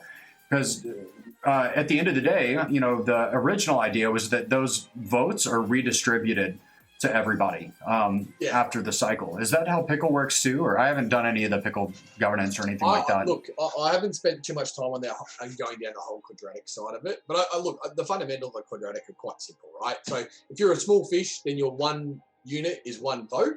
But if you're a big fish, you're diluted, right? So as it goes up, you might have only, to the power of. So if you get, say if you've got 2 votes, then your cost of that vote might be 4 tokens, and then 3 might be 9, 4 might be 16, and so on like that, right? So it allows where your liquidity provision isn't the competing part of the total vote weighting. Yeah, it kind of brings that in. What I haven't quite spent that much time on Pickle's voting mechanism. That's not really why I got into it. The reason why I got into it was more the arbing side of it, and the fact that they were going after something in a different kind of fee structure for holders, and return, and they weren't going to be competing with that Yearn protocol or the other ones that are trying to copy it. And they were trying to do something different. So, but I do think that DAOs are going to be the next kind of thing that we need to get over for this to go even further. What the fuck is Blue Pickle? Huh? Have you heard of Blue Pickle? Nah. That's it's something, I think Blue Kirby or somebody was talking about Blue Pickle, and I don't know if it was just like an NFT art collab or something like that. And I know he's got his new thing Off Blue, which, you know, I've been trying to fucking crack the password for a week, and, you know, he's like, oh, it's launched, and I went there, and it's just a fucking video. It's a cool video, you know, but like, it's just like, what the, I mean, do you, even if, okay, because I know he's been super secretive about it, and I don't want you to just spill the beans, but do you know what Off Blue is? No, I'm not. Yeah, he's been super secretive. I've reached out to him so many times. And said, I have too. I've all week. I've been like, dude, just tell me, and he's just like, nope. Yeah. So I actually don't. I don't know what he's talking about. But I haven't. Is it open now? Is the website open? I haven't looked at it. Yeah. If you go to the website right now, here I'm gonna go to Off Blue. And it's just this, like, what the fuck? Like, I've been trying to get into this for a week, and I'm in now, and that's what it is? Like, what the fuck is going on here? Okay, so it's like, that's it. It's just, I think, like, yeah. Let me put it on the screen. Is this an invitation to Tokyo? Is it? I thought the Tokyo thing was a meme. Is there an actual Tokyo party? If there is, I'm fucked because I'm not allowed to leave Australia. Oh, man, yeah.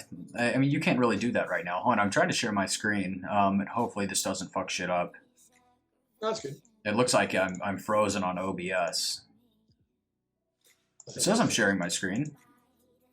It might not be working, though. What's, No, it's definitely not. Yeah, I don't think it's working. So, yeah, that was a fail. That was a fail. But, okay, so that's all. I honestly don't know what it is.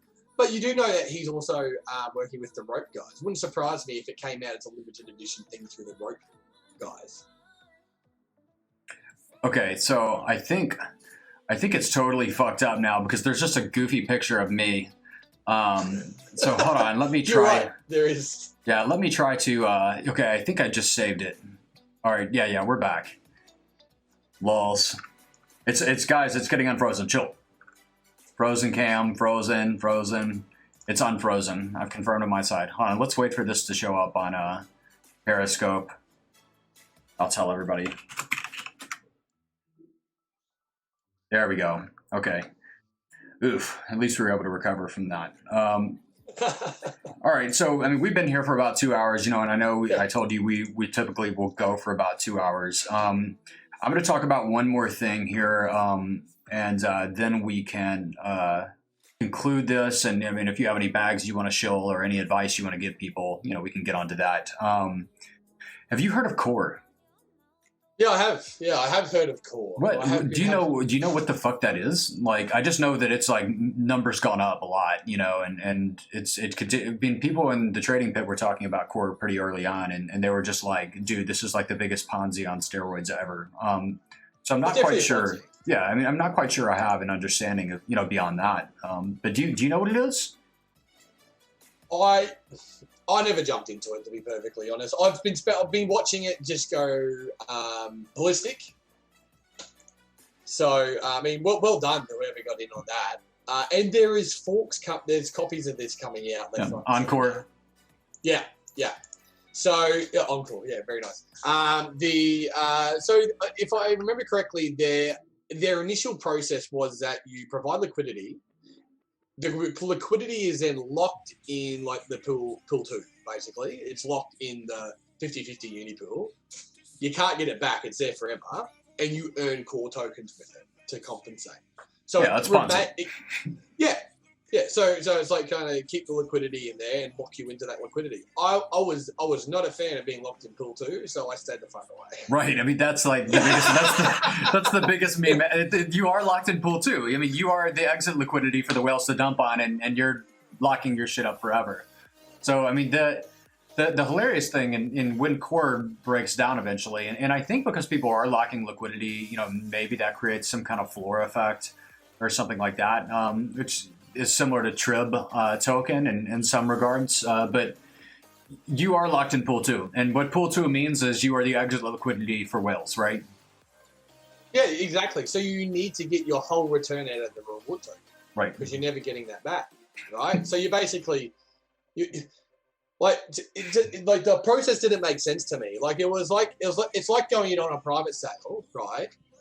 And being fully vested, yeah, but you never get your tokens. I mean, we'll see how this plays out. We'll see how this plays out. We will see. Look, it's an interesting experiment because, like what you just said with Trib, it may actually provide a floor. There is a lock liquidity in there, but yeah, we'll see at the end of the day. I was not a fan of being locked in pool 2, and until that's proven otherwise to be a great investment, then I will stay out. And some cool things that are coming for Trib, guys, and because I know I was one of the first people that were talking about Trib, and we all discussed also getting out of Trib and waiting for it to cool off for a while. But I've maintained contact with those guys because I do think that over time, Trib is going to accrue a lot of value. But the real question here is, people want these really fast, insane returns. Like Trib is like a crypto savings account almost, and that floor is going to increase over a very long period of time. There's going to be a point in time where I eventually get back into Trib and I'm probably going to take a pretty large position on it. But one of the interesting things about Trib is Trib is going to be issuing a stable credit. And that stable credit's value is going to be backed by the price floor of Trib, which is minting the stable credit and is going to be something that I think drives a lot of value and volume to the Trib protocol, which is going to kind of accelerate that floor rising. So, I'm not necessarily interested in getting back into Trib right now because I think that there's an opportunity cost for being too early on that. But that's definitely something, I'm still looking at longer term. Now, something else that, because people have asked me already, I put on the drape today, and there's this cult called Heaven's Gate, and I've been told. I mean, I think it's just a Ponzi. I saw that. Yeah, I've been told it's essentially core on steroids. And if you want to, it's got a lot of like meme potential and viral potential and meme appeal, but it's another airdrop, and I think that they're trying to get the airdrop in the right hands of people. And they've got this Ascension meme, but basically, and I'm just going to read this straight from their site. They've got something that they're releasing on Monday, and I've seen snippets of the code, so I know it's not just smoke and mirrors and somebody blowing hot air. But I believe you're going to be migrating your hate tokens over to like a hate V2. And that hate V2 contract is, it says it has an auto liquidity pooling meta market making mechanism. So this mechanism guarantees perpetual baseline token liquidity, which is a floor, is essentially what they're talking about, by locking 2.5% of hate from Ethereum hate trades, buy orders, and pooling it with 2.5% of ETH yielded from hate ETH executions, sell orders. So the more people trade this, essentially, the bigger that Uniswap liquidity pool is going to grow. And I believe this is a super, super low supply token. And I mean, if this gets any sort of pump or anything like that on it, it's very possible that we could see hate run to extreme values. And they've got a lot of by being like one of these airdrop tokens, they've got a lot of intrinsic value just because the community is full of people that are, it's almost like base, people are making memes for it. And, people like the whole viral Twitter thing, like everybody's going to, put on the purple drape and, things like that. But that's something that has been on my radar recently. We were talking about it in the trading pit a couple days ago, and you dickheads pumped it from 200 to 800 before I was able to buy in. Literally was happening in front of my eyes. Like some of my friends were in hate and they were talking about it, and the price starts going up, and I'm like, oh, you guys fucking serious? And then it was 400, and then it was 500. But I mean, totally, this totally looks like a Ponzi. But hey, that's, in terms of like, we can invest in long tail things, and then I do things for fun that are just quick flips in and out. And I think this might be something that I'll throw a few ether out and see what happens. Because I mean, shoot, I think there's 2,000 tokens or something, or 1997 tokens available. It wasn't a lot of tokens. I'm seeing a few people in their comments just mentioning about the core stuff. I wasn't aware that you could trade the LP tokens later, so you're technically not locked. I understand, but if you weren't in early, then yeah, you're probably not likely going to get you might not get your investment back if you this late into. I don't think. Because like with core, the whole issue is it's very similar to core in that it's locking permanent liquidity, but it's locking permanent liquidity in the protocol, more similar to Trib, to where with core, maybe later on, like you said, I mean, I still own these liquidity tokens, and maybe there's a secondary market for those core liquidity tokens. It's my understanding, with hate though, that it's more of a I have my hate, and my hate accrues value because the more it's traded, the more liquidity is locked and not only locked, but is essentially owned by the protocol. And I don't know if they're planning on having the protocol to burn those tokens, because then, that brings in the question of, admin access and things like that, where somebody could come in and control the liquidity through that mechanism. Do we know how the fee's taken out in that regard? Like, is it done at point of transaction? Or yes, it's my understanding that it's done at point of transaction. There's a tax built into the smart contract to where if you're interacting with it on, because nobody's going to list fucking Heaven's Gate on a centralized exchange or anything like that. I don't think we'll ever see that on Binance or. The reason why I'm saying that is I might have a look at that, because one of those, I don't know if that was one of the same mechanisms that fucked the balancer pool for Cetera. Really? Yeah. Because there was issues with that.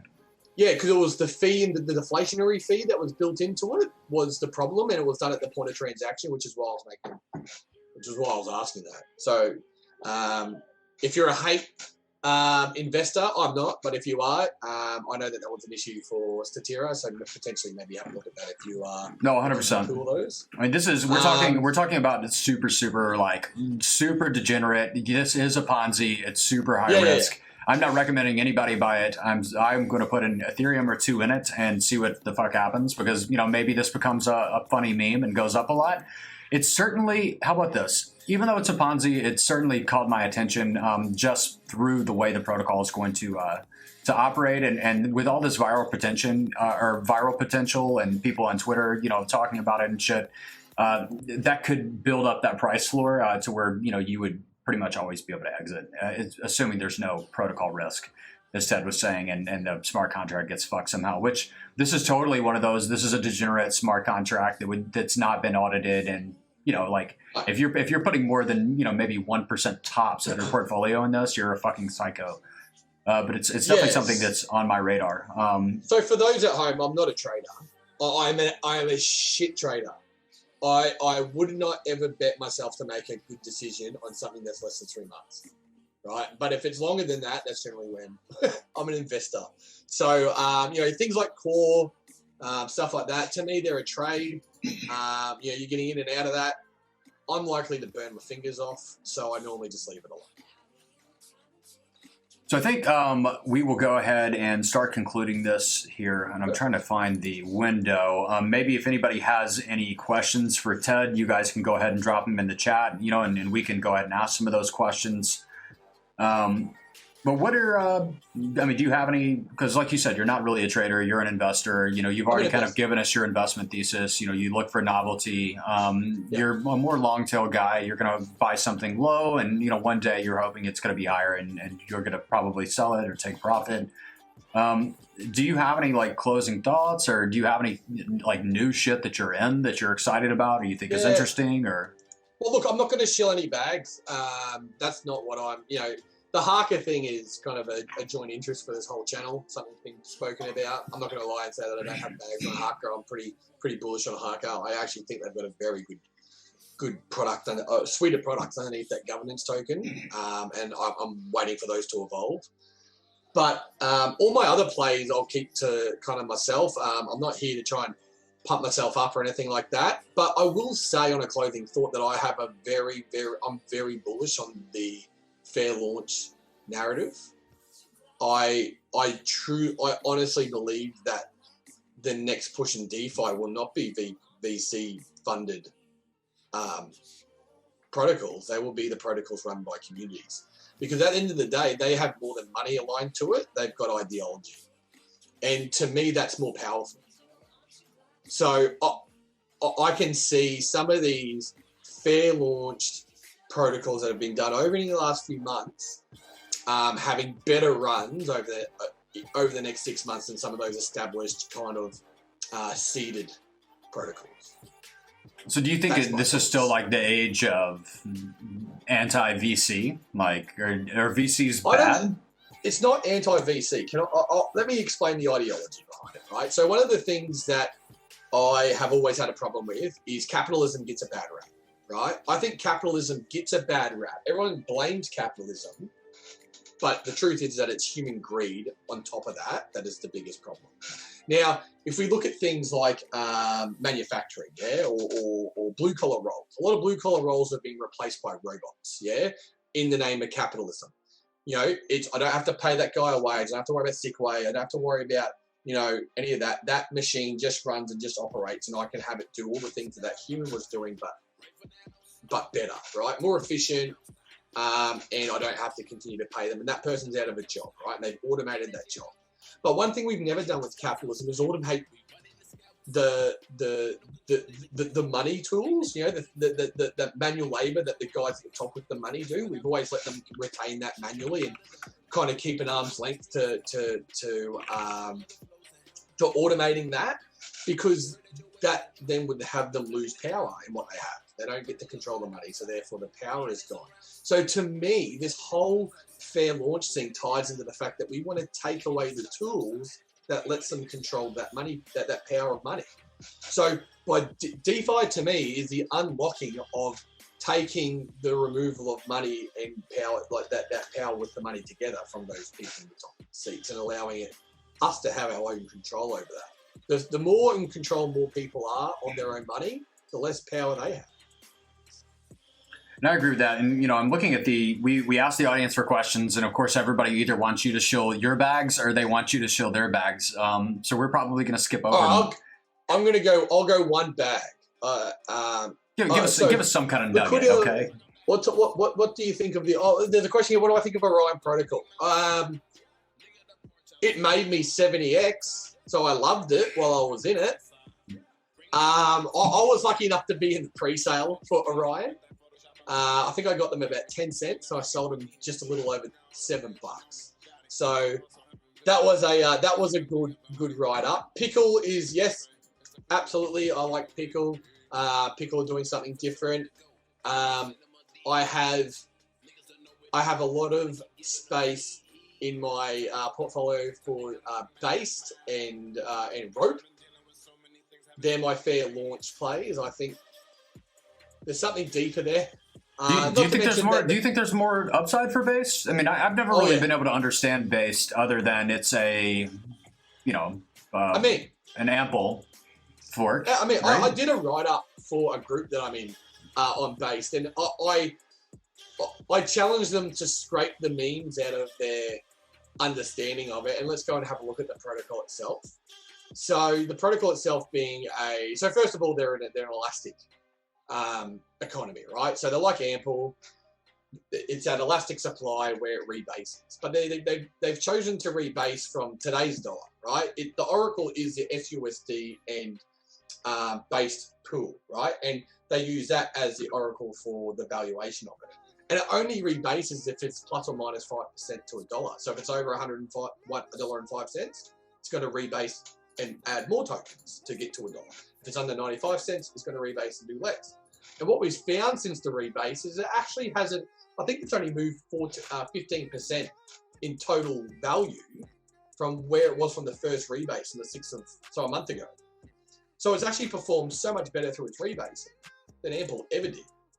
Now, on top of that, it is easily the most distributed coin I've ever seen. right? Not one whale owns it. So first of all, you were capped when you got into the pools, right? So you couldn't just go and farm a bunch of it, yeah? And I think the top holder owns less than 2% of the cap, much less than 2%. I think it's 1 point something percent. So the distribution on this is unbelievable, right? What's the market cap right now? 26 million. Oh, that's not much at all. I thought it was a lot more than that. Yeah. No, and they've just so two things that they've done. So one is they've released this thing called the moon base. Now a lot of people are hearing the meme, the moon base, and so forth. But what there actually is allows you to put those rebasing tokens into a contract, and you receive back a composable ERC20 to be used within the rest of the ecosystem. So if you put in, say, 10,000 based, yeah, you're going to get the amount of moon base back to represent the amount of based in the protocol. So you're still always represented to the market cap, but now you don't have to worry about rebasing. It's done in the underlying contract. So your tokens just move in price now.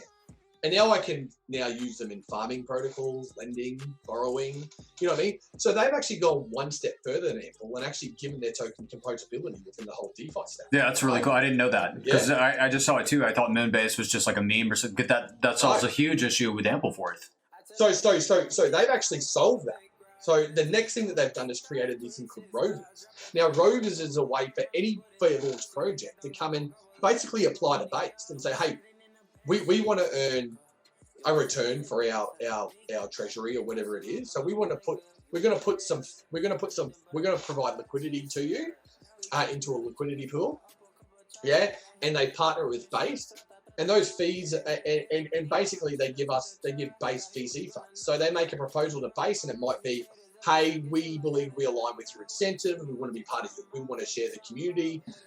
We want you to help us with our launches and whatever it might be. So all of a sudden, they're giving tokens to Based holders that are vested over a year, and it buys Based, then put back into the moon base, and they align their incentives together so that the project coming along and the Based community are aligned to kind of make that new project work. But it's just not any project that rocks up. They've got to make a proposal to the Based community, and then they have to decide if they want to, basically be in tandem with it. So that's super cool. It's a meeting place for social and economic capital in the fair launch community. That's super cool, and then it allows like new protocols to come in and immediately bootstrap their communities. And there's 5 of those launching. So Rope, Sushi, Ren, they're the 3 I remember. And there's a couple of other ones, yes, that are launching as well. But there'll be five rovers that launch all at once. Actually, the rope one's already launched. I mean, they're already making money with that rover. So that's all money going into Moonbase, into the base holders. Yeah, people are calling you autistic right now, by the way. Really? Yeah, in the chat, he's mentioning next level based autistic behavior nobody understands. Yeah, sorry. It's not an insult around here. I think this is a really good question to conclude on. People want to know what your opinion is on Layer 2 DeFi, for example, and this isn't necessarily Layer 2. I think there's some confusion. Binance Smart Chain is Layer 1. But what do you think the future of DeFi is? Like in the interim, like we've obviously pushed the boundaries of what straight up Layer 1 Ethereum is capable of. I mean, do you think and I don't really understand optimistic rollups or anything like that. I mean, but do you think that the future of DeFi is going to live, medium term somewhere else? Do you think that it's possible you see an explosion on, Solana or Binance Smart Chain? Long term, I'm a big believer in that Ethereum is the next Ethereum, and that eventually at some point Ethereum is going to be able to scale and is going to be able to handle all the things that we're throwing at it. But for now, you can't. DeFi can't really exist on Ethereum because we've seen, even without a huge flood of new, retail participants, we've seen fees go to $15, and then you've got guys, with small bankrolls saying, well, fuck, I've got to pay 20% of my position to even unstake it. So it really just makes it something that it's inaccessible. It's not fair. What are your thoughts on, Layer 1 versus Layer 2? Yeah. And where this is all moving.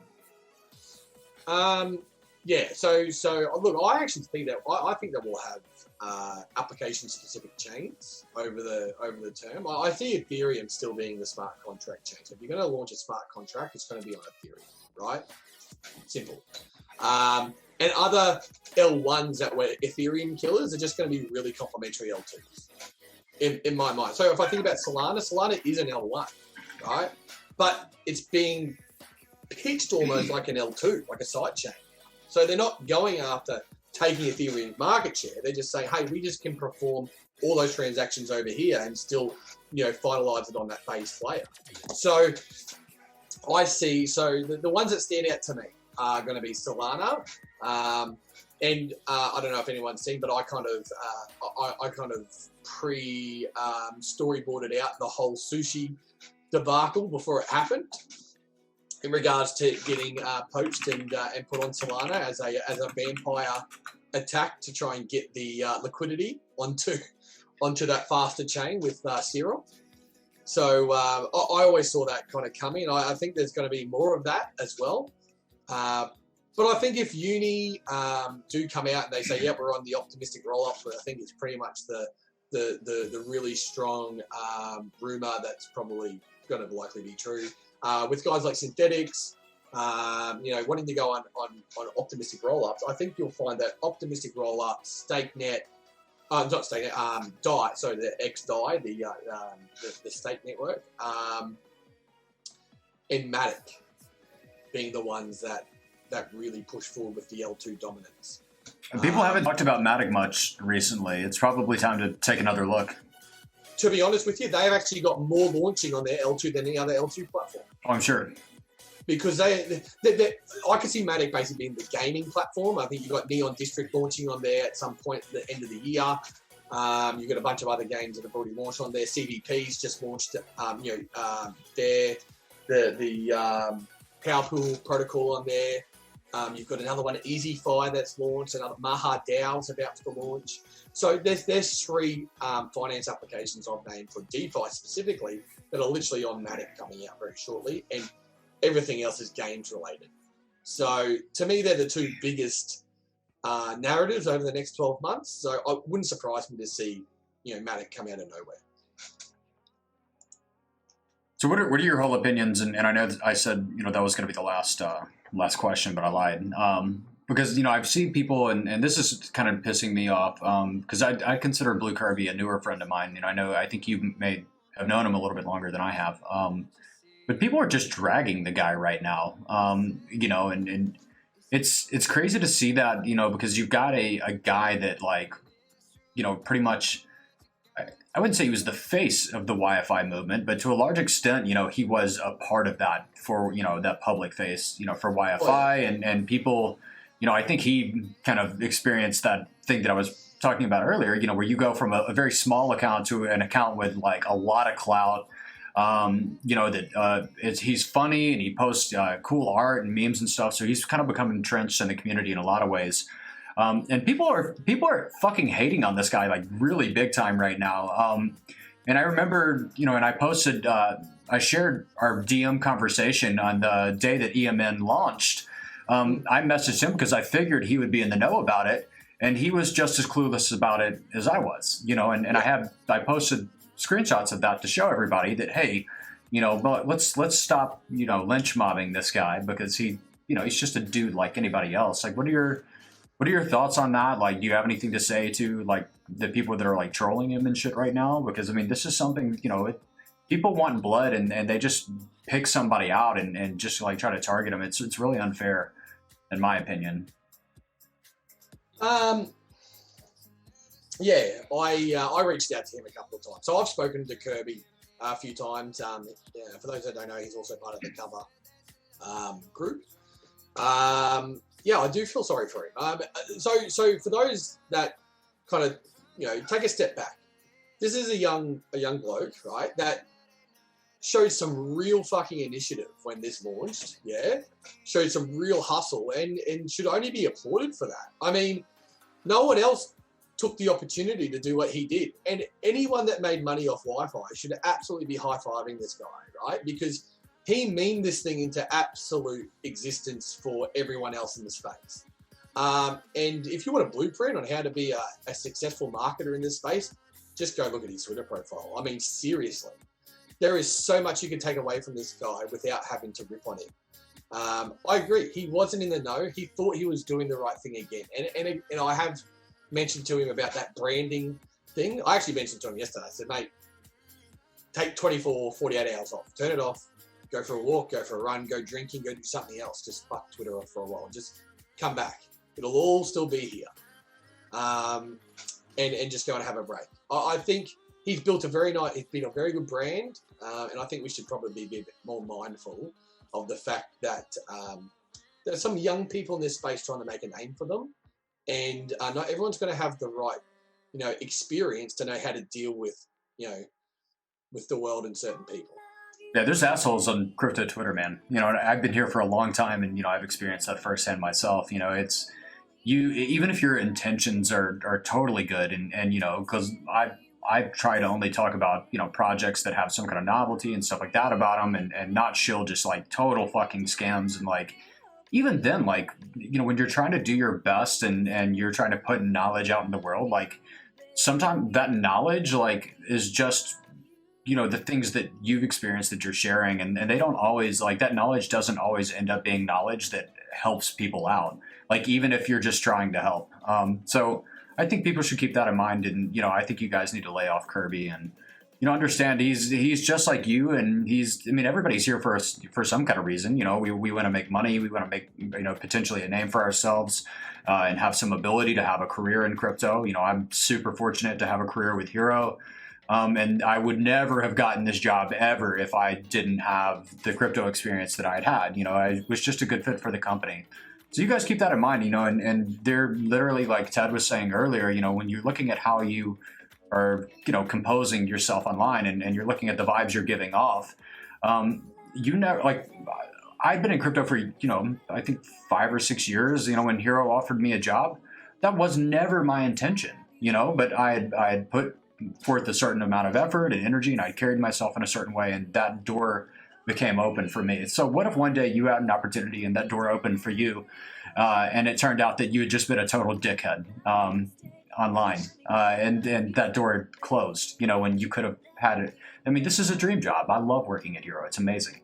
So you guys could have that similar opportunity, and I hope you do one day. It looks like Ted's looking over his shoulder. So I know we've kept you for a long time, Ted. We'll give you a chance to say goodbye to everybody, and then we are going to call this quits. I just want to say thank you so much for coming on. Honored to have you on the stream. I found you early on. I can't remember where we first crossed paths. I think it may have been something to do with Cream. Yes. Or something like that on Twitter, and I was checking out your profile, and I was like, this dude knows this fucking shit. Like, I've got to follow him right now, because I've got to get the alpha, which is what everybody's after. But for those of you guys that aren't following Ted, I think you should give him a follow. His Twitter profile is in the link to the stream at DeFi Ted. We'll link to him in the YouTube video later when we clean this up and upload it. But Ted is somebody you can follow this dude is not even trying to shill his fucking bags in here, and he totally could. He's got a lot of integrity and a lot of knowledge about all this, and he's got a huge background in traditional finance. So he's somebody you need to follow and just look out for nuggets. Maybe he'll shill some things later on, after a beer or two or something like that, and we'll finally get the alpha. But Ted, do you have any final thoughts? Yeah, well, look, being in Australia, there's a good chance I normally have a beer or two by midday. So, look, no, thanks for having me on, mate. I appreciate it. Happy to talk and come and share my thoughts and experience so far. Look, I didn't shill many bags. Look, sorry, I literally only shared the fair launch ones. That was on purpose, because I do like the fairity about it. I'm not going to shill anything that I've been, in a private sale for or anything like that. I couldn't. So, look, any alpha I drop is normally just my thoughts and what I'm thinking. So, and I'm always open to criticism. Anyone should be. So, if you've got an opposing opinion or you've got a different idea, share it, because my first thoughts are never to think that you're wrong. I always want to know why you believe that. So, I'm always trying to find out, the other side of the screen. All right, guys, So and with thanks for that, huge thanks to Ted for coming on. Thanks for checking out the stream. Ted, we are going to conclude the stream now. We'd love to have you on again at any time. If you're not in the trading pit already, we'd love for you to just come by and hang out at some point. It's just a bunch of fucking degens, you know, and most people are talking about dog shit and stuff all day, but you know, we try to bring more knowledgeable people in there from time to time and, you know, have some good information shared. But thanks for being on, and we will see you guys. I just wanted to mention briefly, we're going to start doing streams Wednesday-ish. It's just going to be the same format as this stream. We're just going to shoot the shit. It'll either be Tuesday, Wednesday, or Thursday, depending on my wife's work schedule, because she doesn't like me doing this shit if she doesn't work the next day. So anyway, thank you guys for being here, and until next time, adios. Thanks, guys. All right, Ted, you're off stream. Thanks for being on, bro. That's right, man. All right.